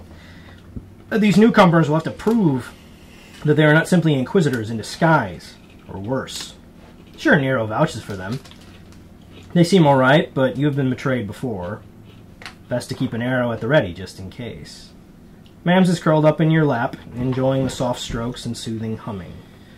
Focusing for you has never been difficult. Ever since your family was ripped from you for a second time, you have remained hyper-vigilant, and your time in the Feywild has gifted you with so many skills and knowledge they only entrusted to you. You prefer grass beneath your feet than this cold stone, and the air is thick with death. The very essence of the world seems to be crying out in anguish. Tears can't help but well up in your eyes as you think about how many have suffered. So few could conquer. It is an attitude that does not deserve mercy in any form. It's barbaric and hateful. Barathis has taught you that not all Chalexians are evil, and time spent in the wilds have shown you that even the most savage wolf only kills because it needs to eat. But this is so senseless. The war is so pointless. Makes you wonder why you even left the wilds in the first place. Closing your eyes, you remember a better time. A time when Mother would teach you to bake and weave, and Father would take you into his arms and read you a bedtime story, however rare an occurrence that might be. But mostly you remember your brother. The brother that was stolen. You know he's alive. He has to be. You can sense it. You can feel him like a splinter in the back of your subconscious. Thomas is alive. Suddenly, your concentration is broken by what sounds like a breeze in this closed building. Standing above you is the one person you've called friend. The assassin Barathis has come to discuss just how you feel about these other members of the mysterious Raven's Wing. Once more, apparently, they are both being plagued by the same horrific nightmares that you have suffered through for the last year. A ghostly river, amidst the cries and moans of the lost. A green haze wafts over the calm, ghastly waters as a figure approaches on a skiff. Tall and imposing, wearing a black wide-brimmed hat and a long trench coat, and carrying on his back a deathly scythe whose name is Reaper. 2 white dead eyes can be seen alone amid the horrific silhouette of the Horseman of Death. He reaches out a bleached bone hand and utters a phrase you cannot forget, no matter how hard you try, no matter how desperate you wish you could. Save yourself, a penny for the ferryman. Save yourself and let them suffer. Abandon all hope, ye who enter here. Karen is waiting. Barathis comes to discuss this, and these other strange heroes the Raven has recruited. An angel, a mage, a musician, and a death dealer. Barathis? This is a role-play moment for you. Grab a chair.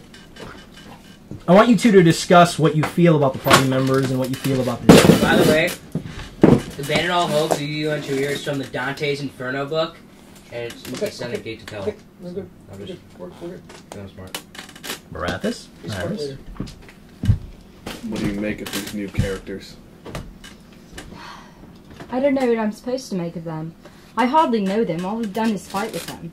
I don't know to trust them or to talk to them. That's true. And that wizard's a little crazy. I've grown up around magic. I'm not afraid of him. I'm not really afraid at all. I don't feel much of anything. I just feel confused. Something just doesn't seem right. It's just all out of my element. I don't understand. I wish that their plan was so obvious, you know what I mean? That there was a definite end. Mm-hmm.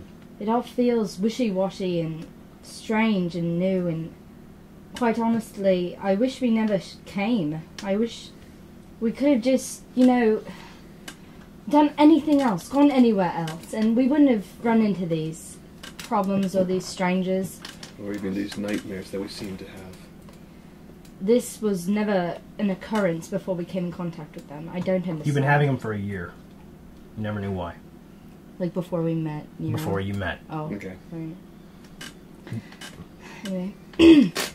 It all seems like a trail of events. First we start receiving these strange nightmares, we meet Nero, we get drugged to this crazy fire city. It's a lot to take in, and it's going to be hard. Trust is something we can't really give out at this point. We've both been used, betrayed. I don't really know if I trust anyone but you. Good to hear you trust somebody. I don't have much of a choice. I've got to put my trust somewhere, don't I? If only in myself, at least. How do you feel about Kyra? The angel. He's very large, very... Shiny. He seems quite... I don't know the right word. Nothing like I've ever seen before. Flamboyant. Not quite. He seems very sure, very strong. I think that he would do us no harm, but after I watched him kill that helpless prisoner, I began to wonder for myself. It did seem wrong. An angel of Serenre. They don't do those things. Like I said, everybody here, I don't feel comfortable. I just feel confused and unsure. The mage. Mage. That man. I swear he is crazy. I don't know, as I said, I've grown up around magic, I understand.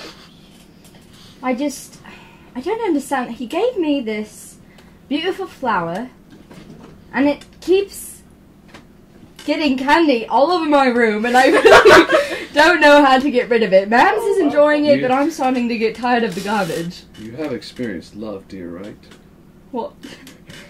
You mean a mother's love or a close friend, yes. You're a little young for it. I don't quite understand. I'll make sure I talk with the wizard on this. The musician. There's not really much to say except for his playing skills. He's got this shiny. It's all over his arm. I don't really, I mean, it looks interesting. I can see my hair in it. It's like a lovely mirror, isn't it? Indeed. I could get used to seeing it. The death dealer. She frightens me. I can see why, but don't forget, I can deal death too. I don't really know what to do. I just kind of stare at her in awe and confusion most of the time, and I don't really understand a word that she's saying. But I just nod my head in agreement. Half the time she's drunk anyway. What is that she puts in her mouth? It's round, it's got something coming out of it. I don't... Blackjack? Oh! Oh! Damn! Ow! God! No, I'm never meant to hear out of my head. There goes the PG rating. Yeah. It's smoking and it's on fire and I think it's going to get everywhere one of these days, and I just stare at it waiting for it to catch fire. And it never happens. You've much to learn about what others do in their spare time. Blackjack.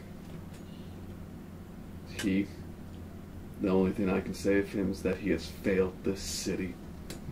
He was the one supposed to protect it, and look what it's done now. You can't expect one man to be able to take on an entire army. Look I've at never Nero. even stepped foot in a city, and I understand that. Even Nero can take down a large fleet. Why couldn't Blackjack and Nero team up in this? But Raph, it's not everyone's the same. I could take a pack of wolves, but I couldn't take 4 mages. It's just depending upon the person. He understands the city, but who could understand an entire army and their motives? Nero. Not much to talk about. Death stares in his eyes. He's very serious and comforting in that way. I feel like he knows what he's doing, and at the same time, he's unsure. He seems to have secrets that his secrets have. Indeed. The conversation is cut short when Iris feels a tense chill at the base of your mind, and with it feels like your brother. He's close. Very close. What is it? I need to go. She gets up. His voice echoes through your mind. Iris, save me. She looks around frantically. What's wrong? Nothing. I'm just going to step out and get some air for a minute. A bit woozy, actually. She walks outside. You know she's lying, but you'll give her space.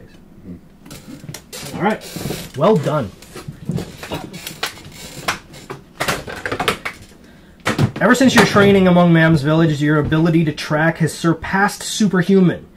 With her aid, you've learned how to track creatures that didn't even make a sound or disturb anything physically.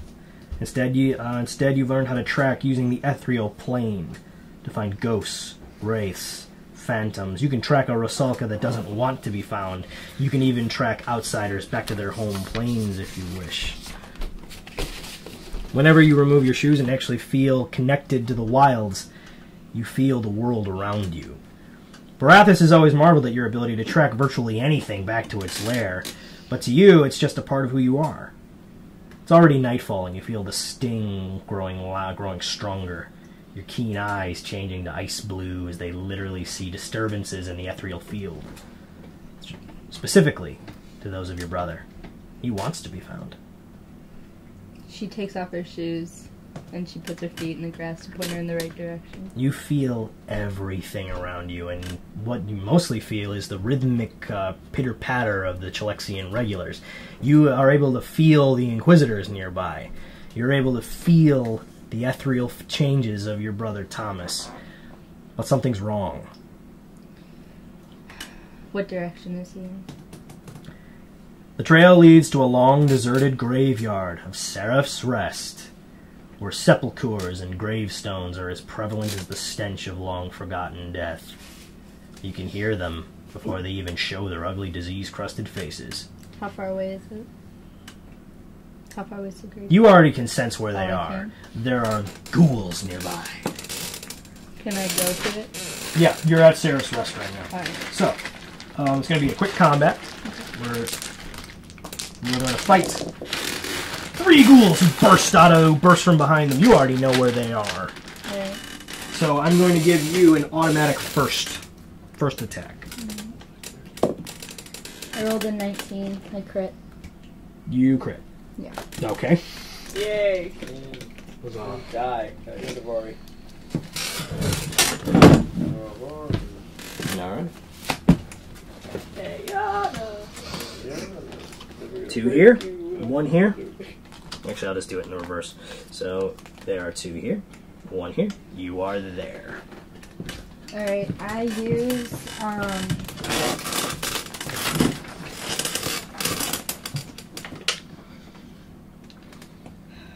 I'm gonna use multi-shot. And I'm gonna use, I'll use a fire damage arrows. Well done. They take double damage from fire. Okay. You would know that anyway. So. Alright, so I've got double damage for fire, and then my bow. Sorry, guys. No, it's fine. You're using multi-shot, so you're using 3 arrows, so you're actually hitting you're hitting all 3. Okay. Yeah, that's what I wanted to do. Cheat sheet counts. 9, 10, 11, 12, plus 10, 22, plus 30 is 52, plus 22. Wait, I have 52, 74, 84 plus 6 is 90. Or Double 74 plus 6 is 80 times 2. Double the fire damage. Yeah, I did. Oh, okay. That was 30. Plus 10 damage for my ring Okay. is 100. Wait, am I at 80? 90. So I'm at 90. 3 arrows, knocked, fired, they all burst into flames, dead. You destroyed them in 1 round. With the ghouls dead, you can continue. The trail leads to the center of the necropolis.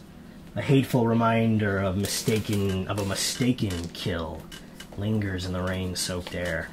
You can still feel a child has died here. She calls out for Thomas. Go! And you feel him behind you. She turns around. The young man stands there motionless before you, dressed exactly the same as when you last saw him. It's been close to 10 years and he's barely changed in the slightest. Something's wrong. He doesn't smell right. Something is wrong. Hello, sister. How can I be so sure that you're my brother? Of course it's me. You can't tell? You look like my brother, but I don't quite trust this yet. Feel. You can feel that it's me. Where have you been, Thomas? I want you to roll a sense motive. What, do I roll D20? Yep. Plus your sense motive. Mm-hmm. 14. Plus.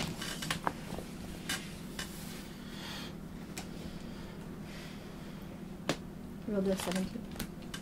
Pass. It's him. Okay. I'm more than happy, sister.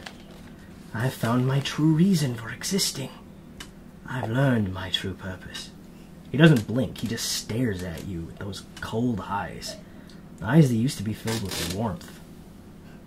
Thomas, your true purpose is not... I have no idea what you've become, but your true purpose was to find me. To come back to me. Where have you been? Here I am. That's not what I'm asking, Thomas. Where have you been? Why didn't you come look for me? What's happened to you? Why didn't you come look for me? Thomas, you ran. I didn't know where to go or where you went. And the next thing I know, I'm waking up in some strange woman's cottage and I have no idea where I am or where to even start looking for you. Where did you go? Why did you run? I was found. I was found by someone. Someone who knew. Someone who could show me. Could harness what I feel inside. Harness what, Thomas? Show you what? What are you talking about? Suddenly he changes. Iris? Iris? Thomas? Get out of here. No, I'm not going to leave you. What's happened? Don't let him in. Ah! Covers his head. His face turns cold again. You hardly recognize him. Well, it looks like I've been found out. She, as a free action, she draws her bow. Alright. Pity. I had so wished for this to be much more dramatic. A hideous sight then envelops your brother. His eyes go blood red and his teeth into razor sharp, dripping with green ectoplasm. Titanic wings as black as night erupt from his back. His feet and hands become claws, and the horns and spikes cover his hideous reptilian face. If I kill the creature, does it kill Thomas? Oh, well then. Would you look at that? Ah! Yay. His pale skin now hardened black scales, blacker than the void, blacker than the abyss. Is this a dragon? His long-bladed tail wraps around you, trapping you. He must be over 100 feet long. And it laughs as it blocks your escape. Hello, sister. The beast just laughs. Please, allow myself to introduce me. My name is Necronex. Necromancer, Draculich, and soon to be ruler over the whole of Avestan. He just looks at you and breathes a gout of smoke into your face. So her eyes are officially jet black. She's pissed. I have a question. Sure. What are the chances of me handling animal in this dragon? He's not an animal. Okay. Dragons aren't animals. Dragons are a race. Right. You're as intelligent as us. He's far more intelligent. Right. And honestly, he hasn't killed you yet. So Obviously he he wants to wants talk. something. He wants to talk. She looks at him dead cold. She doesn't. Nothing shifts. She's like so dead serious at him right now, and she just looks at him and He just kind of bows his claw at you. That's Necronax, man. That's like the arch nemesis of the entire Mages Society. she looks at him with death in her eyes, and she says, "What do you wish of me?" So polite. I like that. The boy is mine now. You can see, due to some luck of mine, the dagger soul drinker is no longer a problem, and I am free to amass as much power as I wish. But until I obtain enough souls, I'm afraid that I am left prisoner to this fleshy body. Woe is me. Oh, woe is me. He just breathes acid. He just kind of like sniffs acid. Your eyes just burn.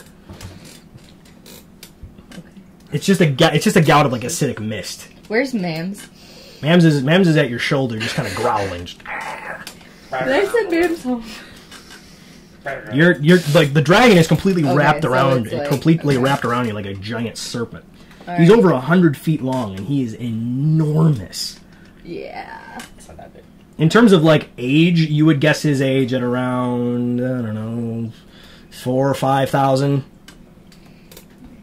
You haven't answered my question yet, dragon. Now I'm going to ask you again. What do you wish of me? He flashes a toothy grin. You know, I really must thank you. This little soiree has served to significantly strengthen your brother's resolve on preventing me from taking his soul from my own. I suppose it's that accursed bloodline of yours. How I wish it to speak with you about that.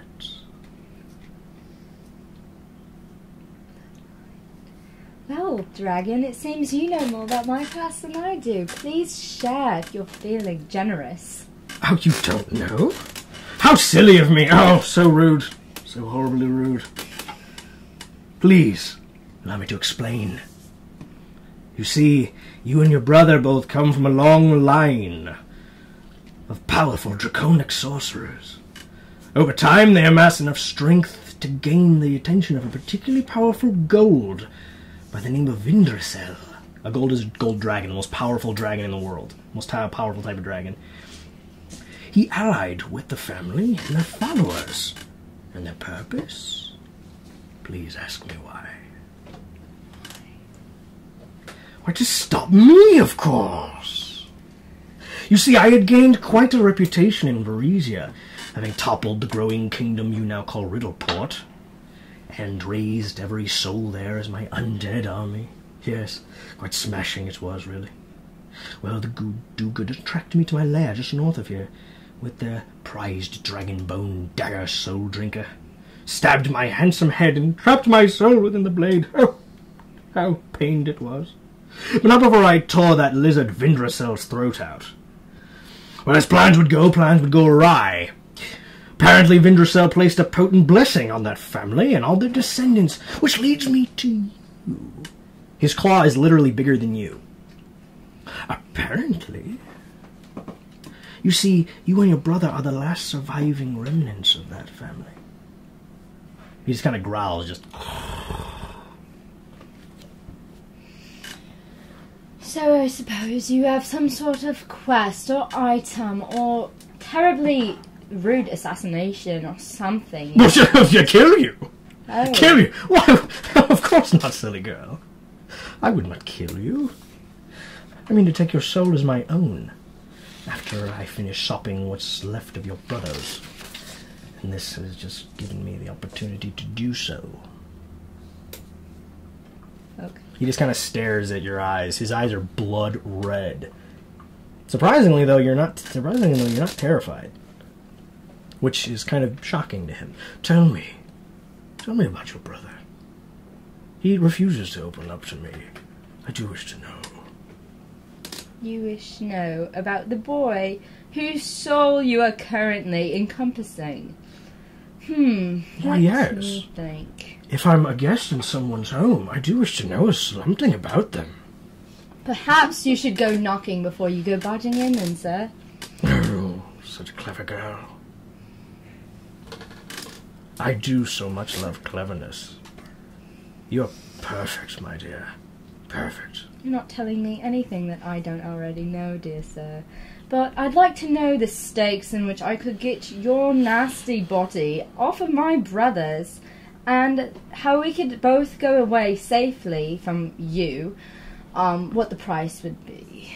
Oh, nasty body. Flattery will get you everywhere, girl. You're asking for terms.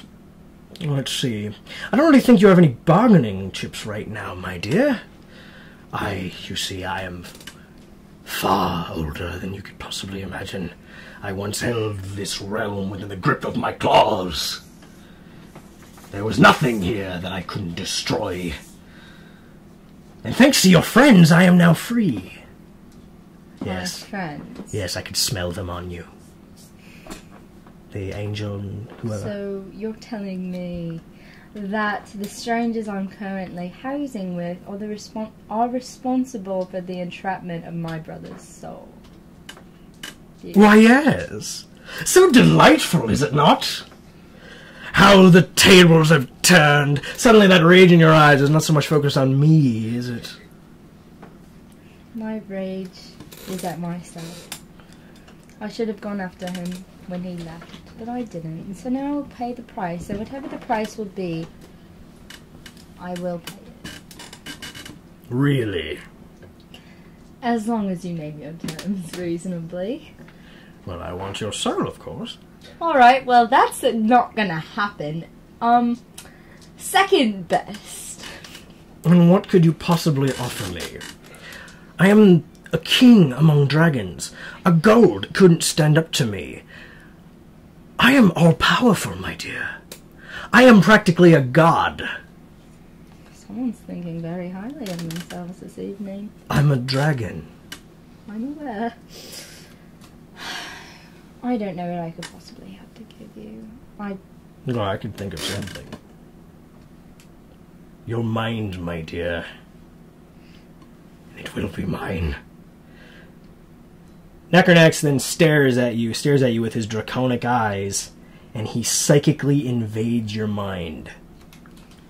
You're gonna have to fight Necronax mentally. What? Okay! I'm really This upset. is the only way you'll be able to defeat Necronax. Because Necronax is the most powerful, most powerful dragon. Hey, So- just kill him now Wait, is so we Nec- don't all have to fight him later. Is Necronax just chilling and very fresh right now? Yeah, pretty much. So we're just like, what are the rest of us doing? Oh my god! Dude, I had a horrible night, man. I'm sleeping in my room. We don't Oh want no, I know what I'm doing. I silenced the room. Alright. Roll initiative against Necronax. Oh, 15. 134. Nat 20. Okay. I'm gonna use my black dice for this. You're so Necronax feel will this go is- first. Well, Wait. it's nice having you play with us for a week or two. Yeah. Nice knowing you. No, it's mentally. It's mentally. So if you lose, you don't die. You just Yeah, He'll take over her body. the mind is connected to the body. Have you ever seen The Matrix? First thing Necronax does is take off into the sky. You guys are in a psychic version of your own mind. Okay. Bro.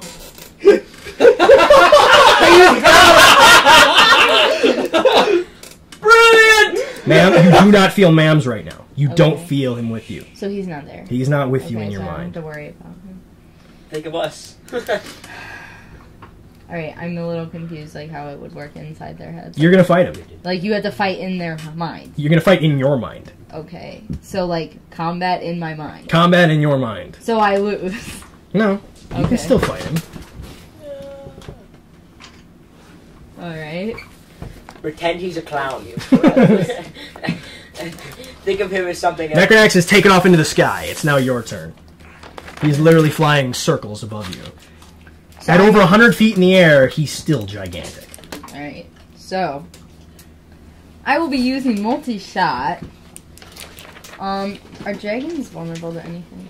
Are dragons vulnerable to anything? Yeah, they're vulnerable to a lot of stuff. It's just Necronax is not. Okay. Well, I'm gonna basically use a my mentor of raven necromancy. arrows that I have. Okay. 3. So that's 75 damage for each one. Multi-shot. Necronax is also evil. I know. So my bow, Basically, the guy. I don't have anything to... Yeah, you're fighting the god of necromancy right now. He basically invented necromancy. Ah! This man is he's scorned by all mages. Wait, that's not my damage. What's my Wow, damage? this makes suturing a wound look easy. I tried to deliver a baby. I rolled a 16 Miracle. plus 10 is 26. Okay. Plus, hold on. 26. Did you roll to hit? No. Oh, I can't see. It's impossible. I rolled a 10. Just bounces off his hide. Okay. All three of them? All three. Okay. And just bounce off his hide. He flies just laughing. You will be mine, girl. He swoops down and breath weapons the crap out of you. What does that mean? Acid breath. Oh, right. Blink! I can't even believe how sad I'm gonna die. This is gonna be the most embarrassing. You won't. Yeah, he die. hits. Yeah, well, I've only got 87 It's in your mind, hit so it's points, half. so... Right, Adam. You take 60 points of damage. Holy crap! Okay, so I'm at 27. Yeah, and he breath weaponed you at max distance. If he point blanked you, it would be quadrupled. Adam, why did you have her fight a dragon? Why did you have me fight the god of dragons? He's not the god of dragons. Whatever. Necromancy. He's mortal. Is there another way to beat him that's not combat? Gee. In your mind, think of stuff. You Can feel I? Mams at the back of your mind. Okay. And suddenly, Mams bursts into your mind. Oh my god. I in mount. full fox, in full, he's literally a tall anthropomorphic fox. Okay. Just it's like a werefox. He looks like that. Alright, I mount. Looks at you. Your will saves are now combined. Okay. You have a plus 48 So we'll save. to will saves. Oh my goodness. You cannot fight him physically, Iris. This is your mind. Control it. Alright. So I can do basically anything. It's my mind. It's your mind. Alright. This I is have a your 56 mind. will save. Adam, she summons stuff in her mind. Gee. What does that mean? Meaning, it's in your mind. You ever seen Inception? It's your mind. Your mind. Alright. Think about it. Malachi would be I can scared. create anything. I create. Tons of snickerdoodles. Alright, I can create. That's Archimedes' anything. mind. It's my mind. What about my mind? Let me think. You need to figure out a way to beat Necronax. Now, that will save is designed to make it appear. Another dragon. The harder it is, the harder it is to manifest. Let her figure it out. Alright, let me think. The harder it is to manifest, the bigger it is, the harder the will save. That's why you have Mams backing you up. Okay. And he's already weakened. You can't take another breath weapon. Okay. Can I like create another dragon? No. No? In my mind? No. It's my mind. You can't create another dragon, but you can create a shade of a dragon. Make it a What's legit. that? It'll look like a dragon. Alright. So scare Can him. it fight like a dragon? Sure. I create... What do you... You're freaking me out. I create a shade of a dragon. It's not just any dragon. It's... Can it be that one? That is 100% correct. Yeah, it's gonna be that really You can- amazing dragon. Yep. Vindracell. Vindracell. I manifest Vindracell in my mind as a shade dragon to fight him. You need a 70. A 70? I have a 56 already, and I have to roll a d20. Mm-hmm. Dang, Oh girl. Lord, help me! Oh Lord. 16. So I rolled over a 70. You pass. Vindracell appears in your mind. Just Iris, stay clear of my girl. And he flies up into the sky. All right. They are doing a stunning aerial battle as Necronax flies. Can with I Vindracell. manifest like a wall that like? Can I manifest something that I can see through, but they can't see in, or like something that she could hide behind? Sure. All right. She manifests like a solid glass wall that she can look through. They can't look in. Okay. Like around like a border though, so they wouldn't know exactly where she was. You know what I mean? Okay. Necronax is evading Vindracell. Let's see if he succeeds. He does. So he actually evades Vindracell through a dive roll, and he actually breath weapons the crap out of where he thinks you are. And roll to see if he hits you. He does not. His turn is over. Continue screwing with him. Alright, Can I create, like, 12 things that look like me? Yeah. Alright, I create, like, a dozen irises that all look exactly like me, fox and everything. But they're not me. It's called Mirror's Image. Yeah, alright? Stop playing your tricks, girl. You're only delaying the inevitable. Do I have to roll? Necronex roars and he fires a breath weapon at Vindracel.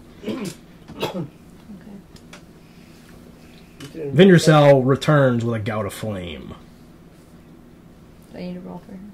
No.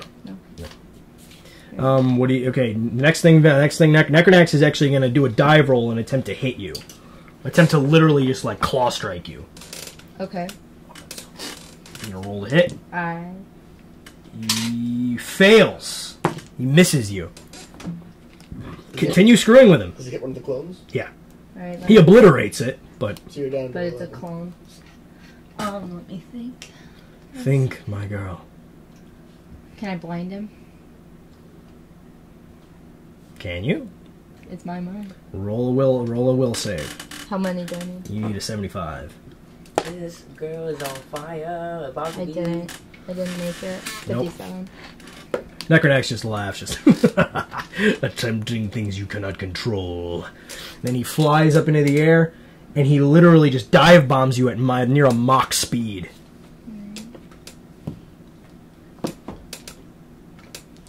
Slamming into the ground, he knocks away three of the other images, Alright.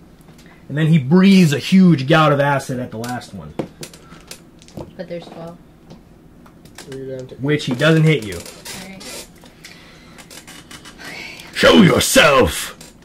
Show yourself!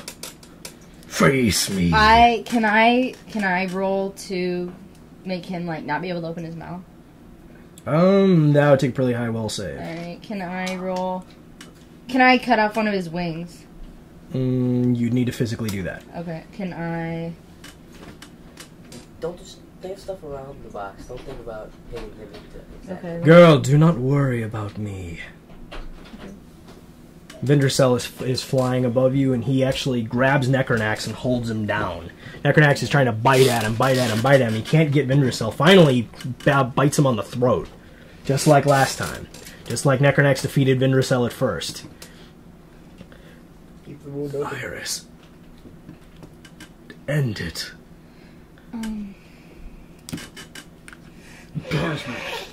What? Dragons need to breathe. Can I? They need oxygen, don't they? Wait, my dragon can't breathe? Your dragon is dying. Okay, and he can't breathe. Necronax needs oxygen to breathe. Can I have an oxygen mask and take all the oxygen out of the air? Yeah. I have an oxygen mask. Ma'am has an oxygen mask. You need a 150. Oh Lord, have mercy! I don't even have enough. Vindracel gives you his will save. What is it? Plus 100. Oh! I need a 150. I already have it. 156. You pass. All the oxygen is siphoned from the air. Necronax is... Never. Necronax shifts back into Thomas. In your mind. He's kind of coughing for air. Just...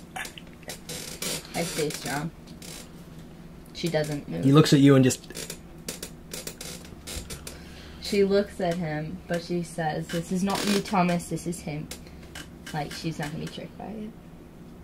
She can handle it. The shade has been defeated and the psychic link has been broken. The dragon lurches back in pain and roars. You are back in the mortal plane. Alright, dragon, now here's my terms. Ah! Release my brother now. This isn't over. Thomas and you are mine.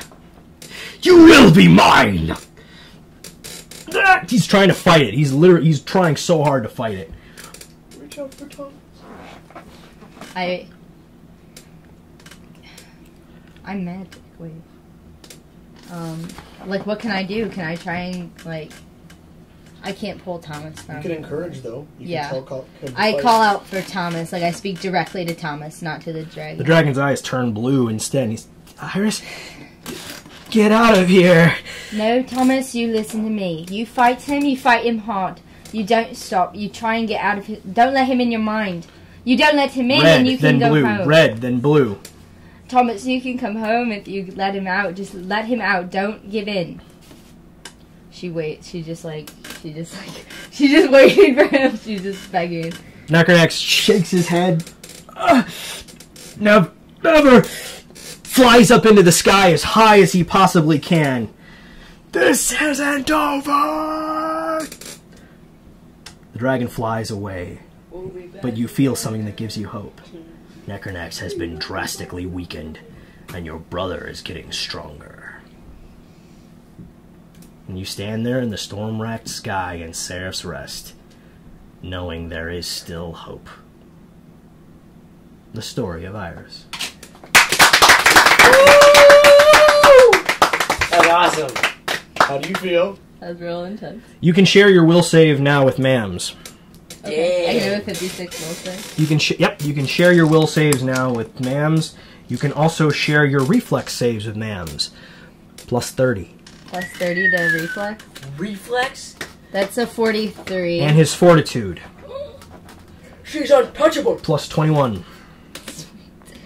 And that's a 30. 30 fortitude, 43 reflex, and 56 will save. You and Mams are now psychically linked.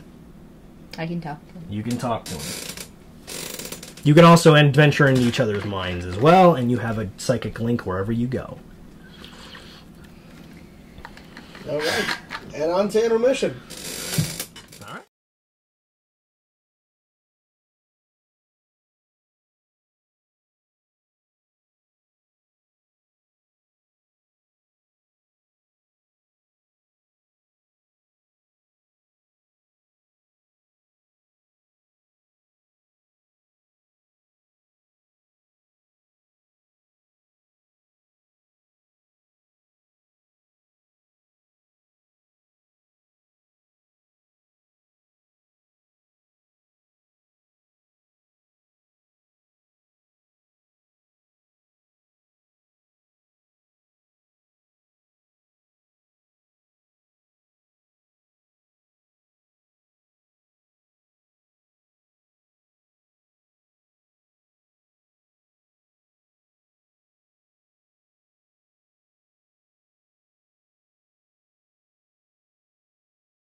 Welcome back. You remember taking my dice. Sorry about that. We have Barathas at the table. Yay! Woo! Yay! The story of Barathas. You ready, man? As I'll ever be. Let's go. Good. Yomade has certainly blessed you with an interesting life. Growing up in a monastery under the tutelage of priests and warriors has left you with many gifts, one of which is knowing when to keep your mouth shut. These new members of the Raven's Wing are certainly a talkative bunch, to say the least. The mage especially comes with his share of eyebrow-raising moments, though you understand the necessity of allies in this dire time. You are no stranger to death. You've given it plenty of times to the deserved, but this is so senseless. No honor, no justice here, just slaughter. May the goddess have mercy on your countrymen for committing so heinous a crime against humanity. You never concern yourself with planar bureaucracy. The gods do and don't at their whims, because they see in context of eternity, while we can only glimpse at the greater whole. Your purpose is knowing which strand to sever, so that the grand design can be more complete. It's a simple task, and one to your liking, which is probably why you agreed to accept the mask as a member of the Raven's Stealth Operations Strike Team, codenamed Raven's Wing. You always knew that there were other members. A man like Nero doesn't leave anything to chance.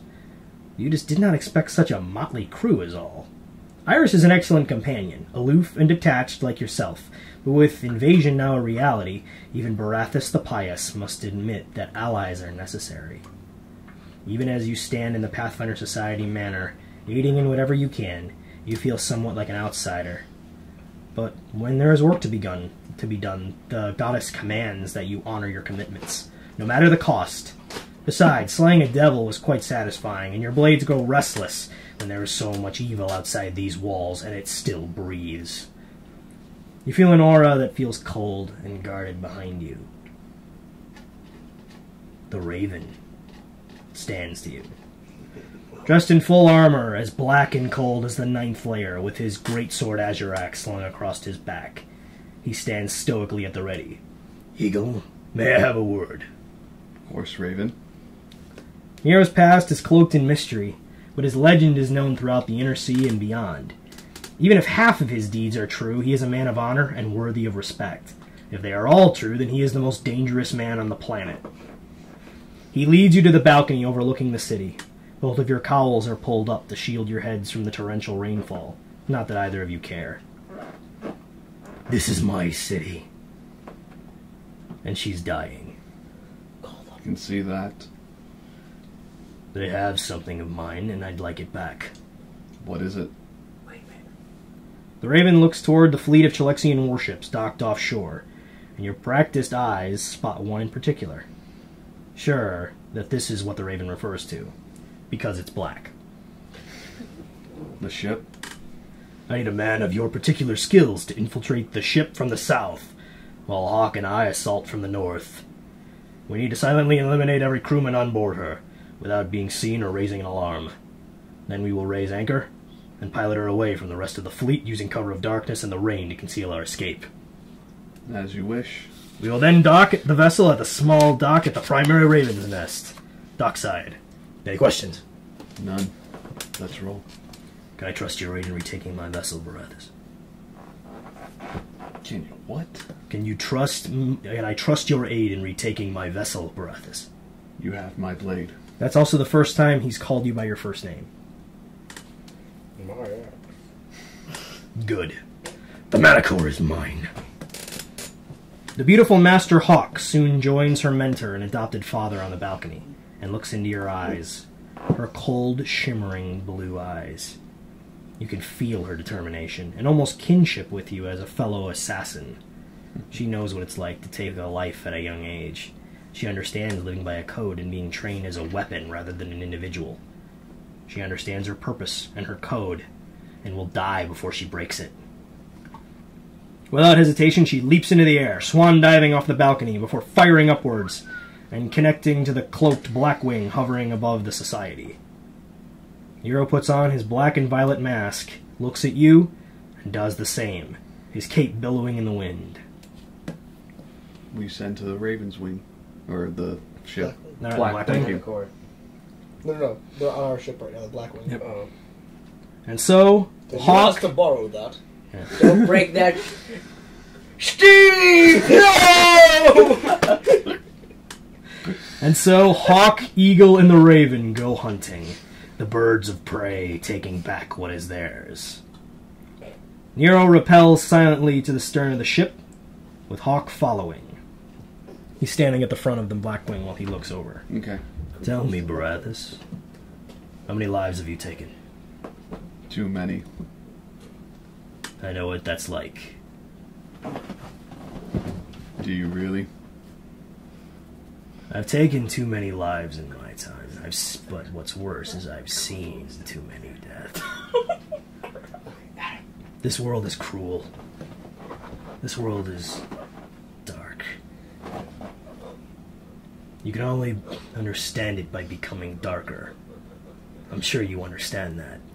Once you let the darkness inside, it never comes out. Nero just kind of gruffly looks back. You made him think. You guys just kind of silently follow over. They can't. Khufu's still up there. Khufu's just like... Holding Steve. He's just terrified. His 3 assassins are just chilling on deck Yep. with him. I stab a little bit. Koopa's starting to wish he'd stayed home. He's chilling with Steve. Chilling with Steve. He misses his life in the palace. I would like to leave now. How long has he been up there? Don't worry, forgot about Khufu, just close your eyes. You forgot to feed the Khufu. I cannot remember how. We forgot to walk him in the Oh crap! We already got Koopa. That's right. Nero, Hawk all of a sudden appears behind Khufu out of the shadows, touches his shoulder, and he passes out. And then Steve falls on top of him. Oh, That's poor one way to do it. All right. Barathas, I'm going to let you take the lead on this one. Aye, let's go. I want you to plan the assault. Your guys are directly above the Manticore at this point. Okay. It is a massive three-masted frigate with black iron scantlings. Oh. It currently flies the flag of Cheliax. It's been taken. You can see below over a dozen Chelexian regulars, all crewing the ship. Right now, it's a torrential rainfall. And there's lightning arcing all above you. Should conceal your approach. Okay. You've done this before. Need to pull up the map real quick. Map. Do you want to see it? So I will show you. Okay. This is closer. Okay. So what I'm going to do is actually do the top of the ship for now.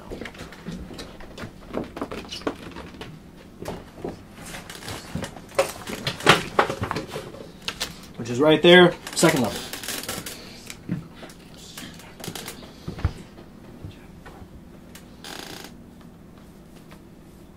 And we're coming in from the south, correct? You guys are coming in from the from the south. Okay.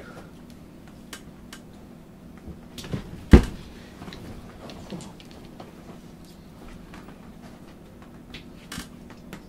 little bit more tactical. I really hope my stealth comes in handy.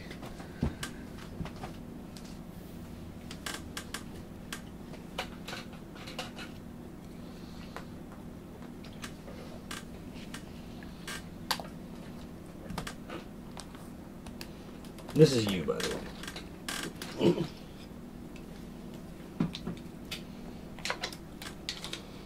Freelance thief. Oh, there's a lot of people. I've killed more in a single sitting. So that. Oh my goodness. There you go. Hawk, the Raven, and you. How many people are there? So, 3. So how many people are in the ships? nah, man. I kill all of them in one hit. I can melt them with my mind. Yeah, me. What's the plan, Barathis? The Raven wants you to take lead. Okay. Coming from the south, strike fast, strike silently. So the bow of the ship. Do you want to repel, or do you want to come in from the water?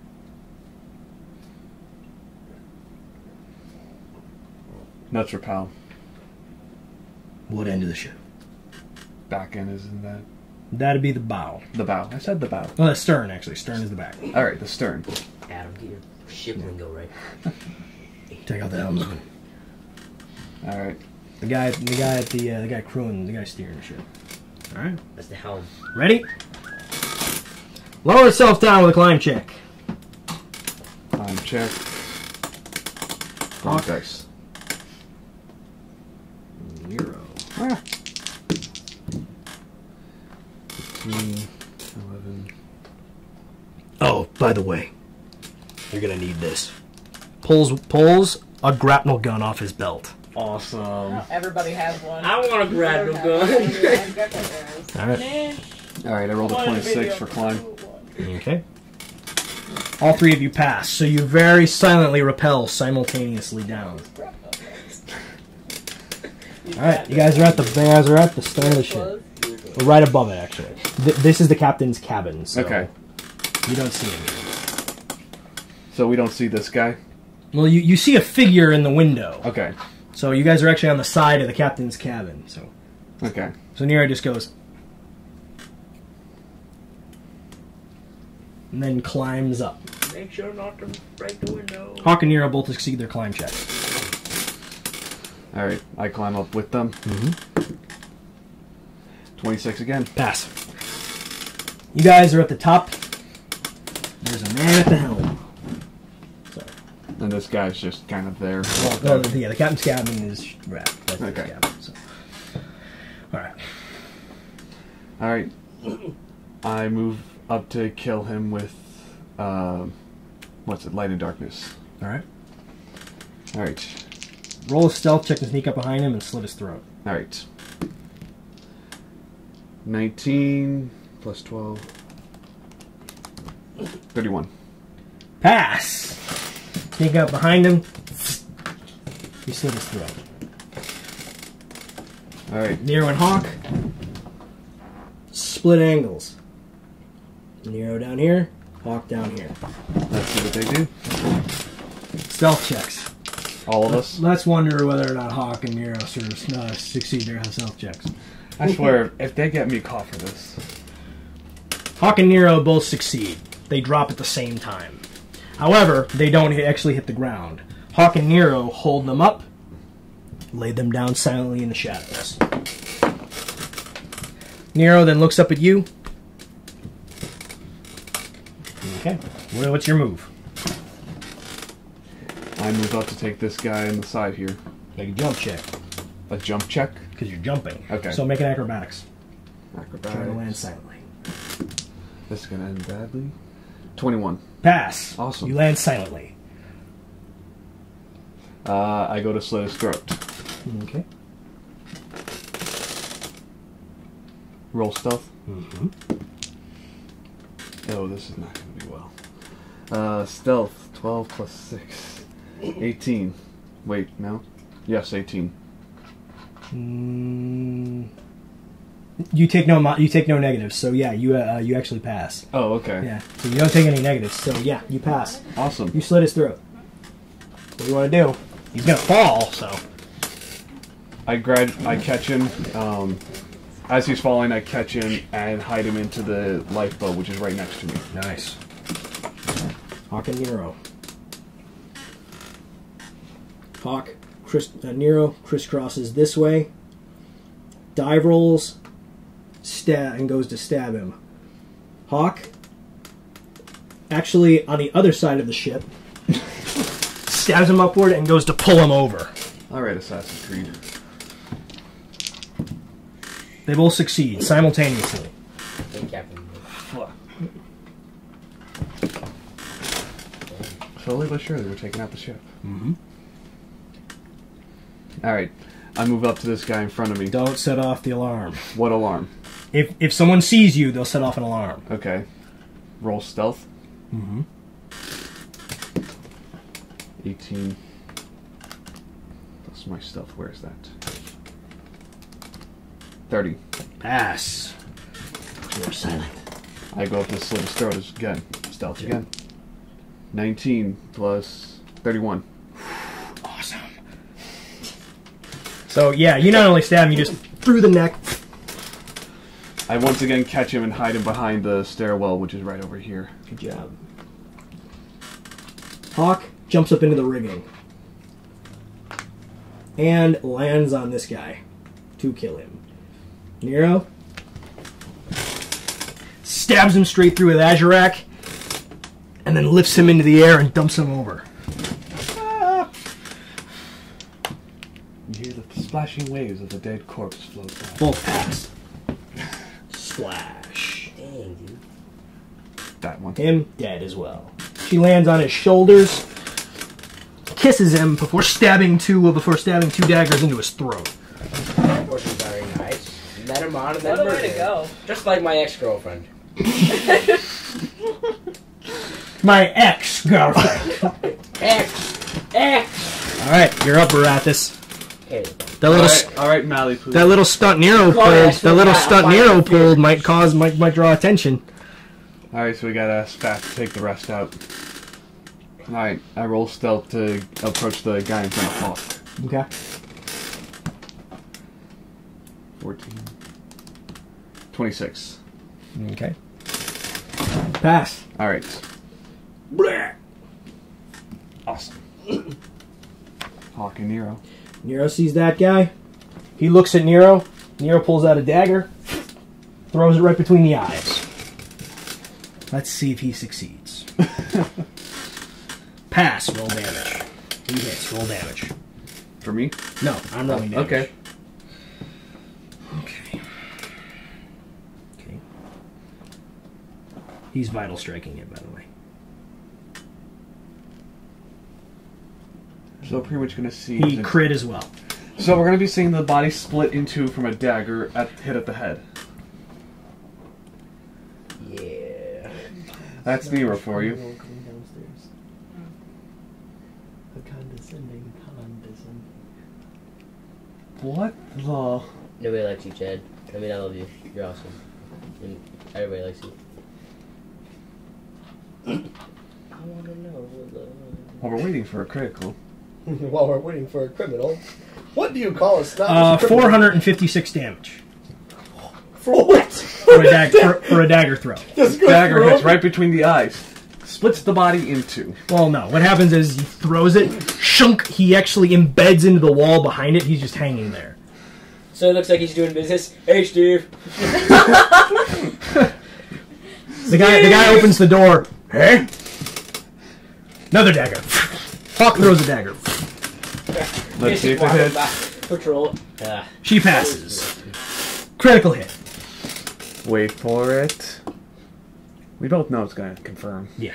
No, she auto crits. She has keen dagger. Well, we both know he's dead anyway. So okay. Can I have So yeah, just keen daggers? stunk. Hello? Stunk. Can I have keen daggers?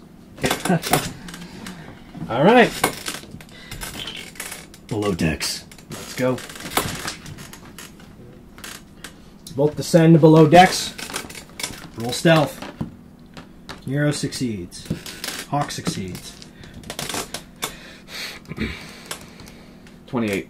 Barathis succeeds.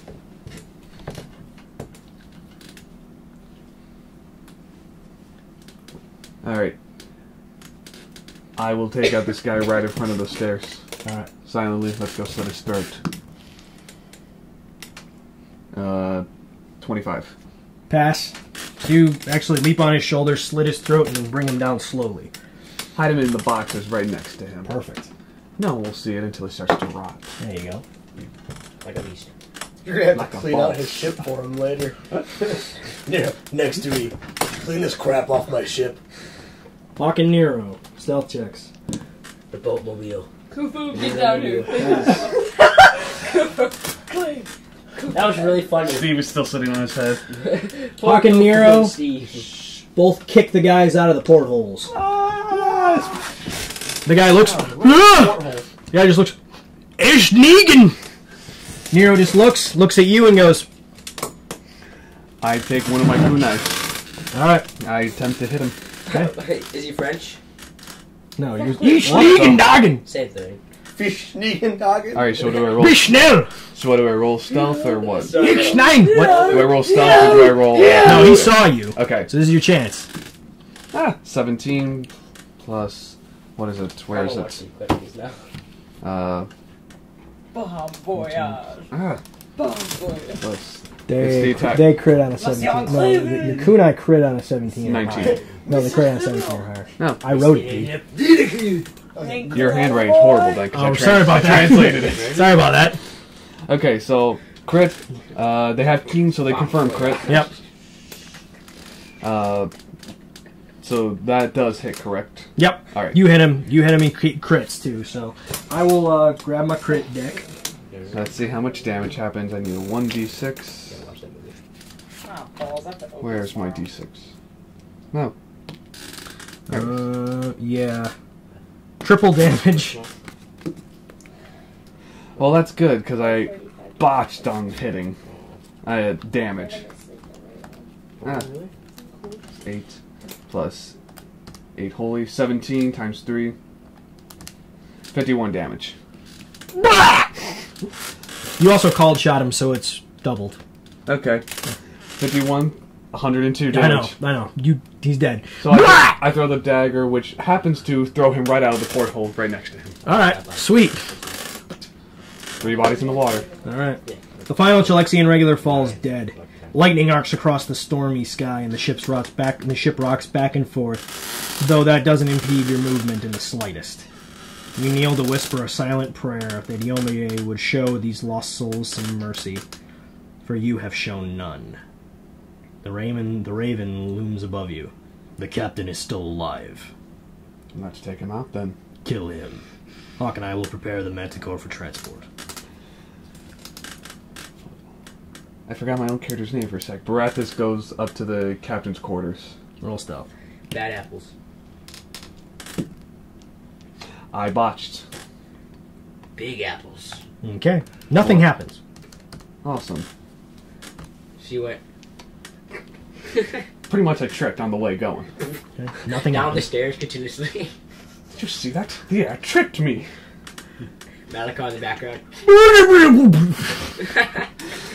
Hey, Johnny, play that one about falling down the stairs. Alright. Okay, you're right at the door. Alright. Do I know where the captain is at all? He's in the cabin. Okay. Do I know if he's sleeping or sitting at a desk or something? He's sitting at a desk. The cabin is sparsely furnished with just. You're actually in the captain's cabin at this point. Okay. So The cabin is sparsely furnished with just a simple map, concordance, and letters on a well-carved desk. A simple oaken sea chest stands at the foot of the simple feather bed. No ornamentation, nothing to call attention to oneself. It's quite orderly and befitting a military officer. You like it. From behind the desk, the captain sits with his back to you. Seems fitting. Assassins and captains, always at war. You are stunned when a voice you recognize emanates from the high-back chair. Hello, Barathis. It's been a long time. It can't be him. You watched him die at the hands of diabolic sorcerers. How did you get here? Your childhood friend, your only childhood friend, turns to face you in his chair. Lucian, wearing the spit-and-polish military uniform of a Chalexian officer. It has truly been a long time, my friend. How did you survive? I saw you die. You'd be surprised what Chalexian sorcerers are capable of doing. You see, you mean why am I not here and not in the monastery? Why, simple. After you left me to die at the hands of those devilish sorcerers, I had learned something. The world only makes sense when you force it to. Yomide only had it half right, which is understandable, given that she was once a mortal like you and me. Honor and trust and valor is all for the weak. Asmodeus knows all. He has walked the far reaches of the multiverse. and amassed plans that reach millennia in scope. Against the might of hell there can be no victory, Barathas. That is why I lead the charge. That is why I led the charge when we burned that monastery to the ground and crucified all of its pupils. You're a monster. Monster. You've slain more people in your lifetime than I ever have, my friend. And all of them for a reason. Your own, I assume? Tell me, what did the families say when you orphaned their children? How many people have you left in graves? How many graveyards have you filled, Barathas the Pious? He just stares at you with his cold eyes. He's also an assassin.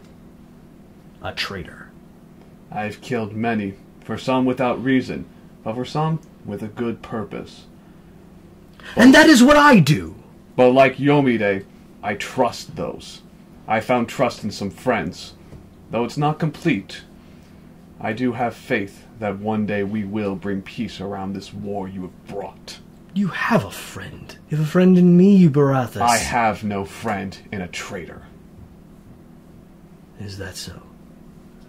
You left on some mission. I was abandoned. Because you were dead. I saw you. Excuses. Still, this is bad company. Please sit. I have no interest in really fighting you. He sits down, pours some whiskey into a glass, drinks it. Please, you wish some? I take the glass, but I don't drink. I just hold it. All right. Tell me, how have you been, Barathas? I do wish you were around here.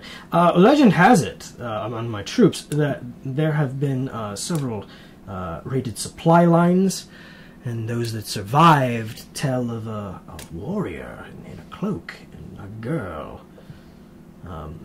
He carries the sacred weapons with him, the weapons that I too trained with all these years. Tell me, is there any truth to that? All the truth there. Your scouts must be more informative than we thought. Is that so? So, you are the one responsible for raiding my supply lines? And killing all those that attacked Magnamar. Yes. You do realize that Magnamar is just the first step. What are you planning? A lot, my friend. I plan nothing. That is all up to the gods. Or at least the one true one, Asmodeus. He sees all. His plans reach back millennia. He sets down the glass. How can you understand the span of immortality? I have seen the Hellspawn. I have seen the one they call Diana and her brother. I've seen the Raven lay down his arms for him. I have never heard of the mighty Raven laying down his arms. He's afraid. Afraid of something. Afraid of him, perhaps. It's intriguing, really. He just takes a sip. Are you afraid, Barathas? Yes, I'm very afraid. Very afraid of how decapitated your corpse is going to look when I see your head roll. Now, my friend, there is no time for insults. I am being completely... I'm not raising a hand to you. Then why are you here? One hand is below, by the way. The way I'm seated is the way he's seated. Okay. Thankfully, I put the glass down as well, so my hand is below. Mm-hmm.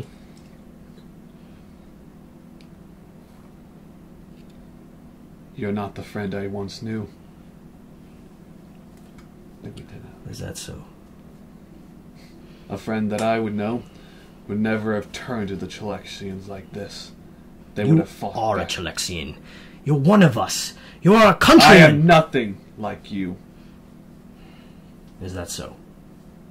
We share a heritage, but that is it. Well, we are at war, Barathas. And the Lord of Hell has many allies. As do I.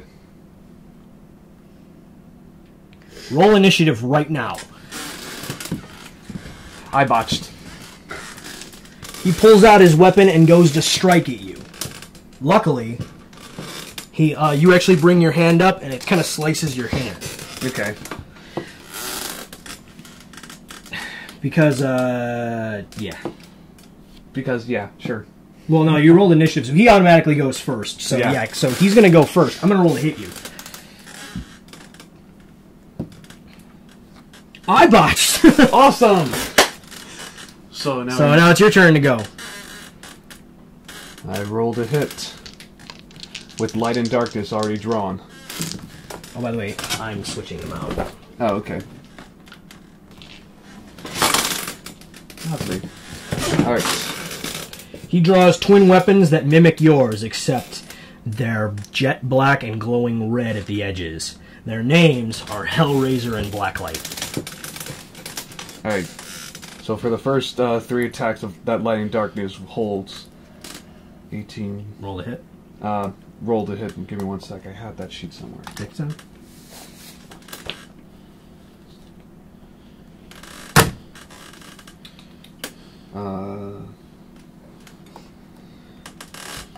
First attack plus 52. Pass. Hit. Second attack 44. Hit. Third attack 25. Hit. Fourth attack 19. Weapon crits at 16. Crit. There is no keen, so roll to confirm crit. Mm-hmm. 10. Do I add that to anything? You add your bonuses, yeah. Okay. 20 plus... Ah, shoot, I have it right. Attack bonuses for this attack would be 20 plus 1. 31. For crit. Okay, you hit.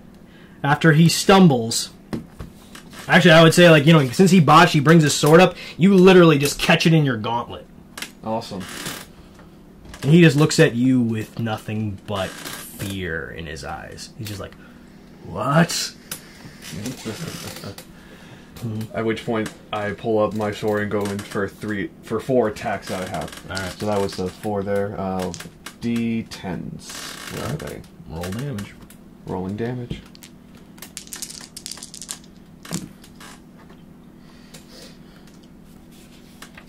Alright.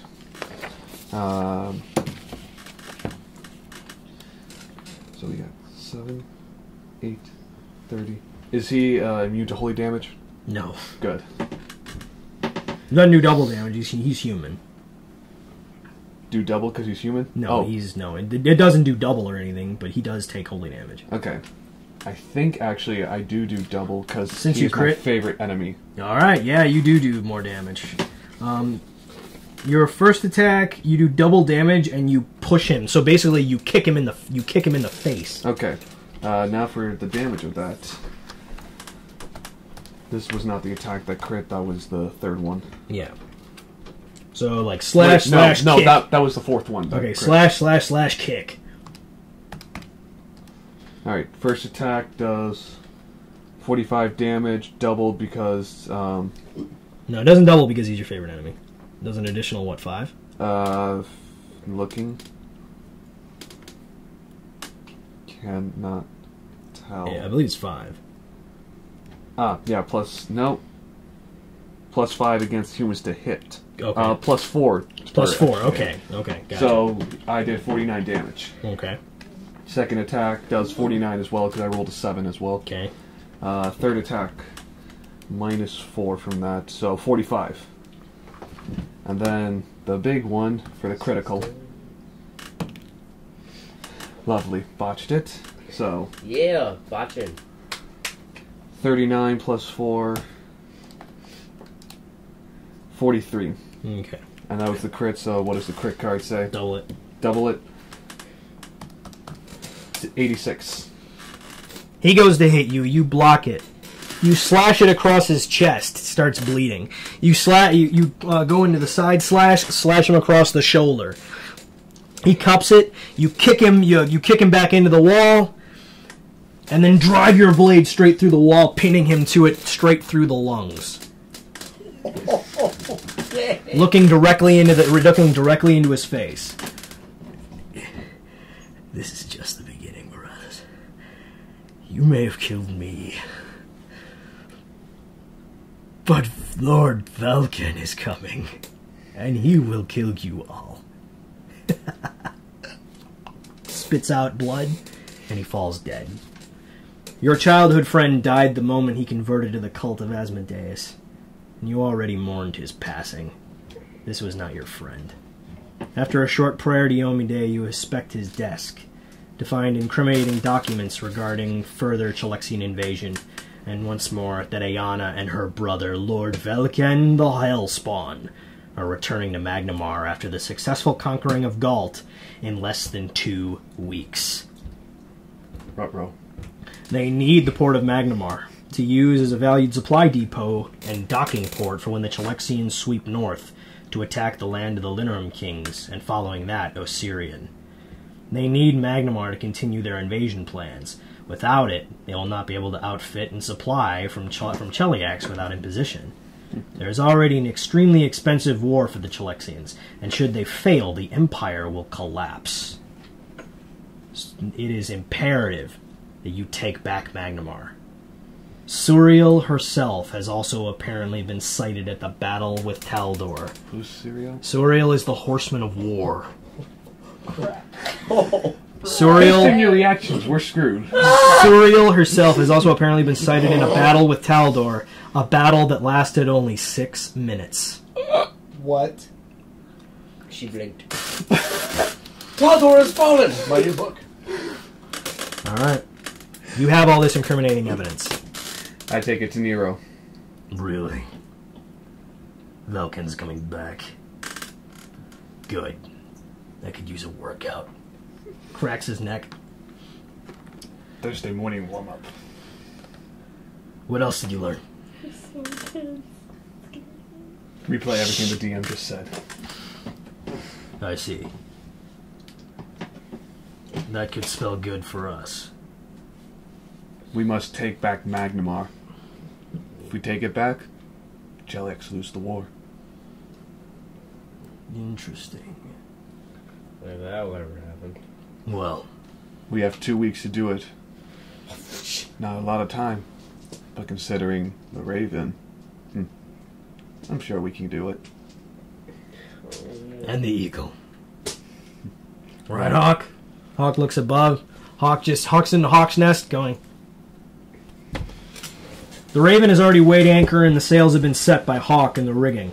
For such a large ship, it maneuvers with remarkable speed and agility, and without causing a single ripple or disturbance in the water in any way. The Manticore is one of the legendary ghost ships. Nero confirms this by simply glancing at Hawk. Ghosting. And shockingly, the entire ship and you vanish into the wind and rain.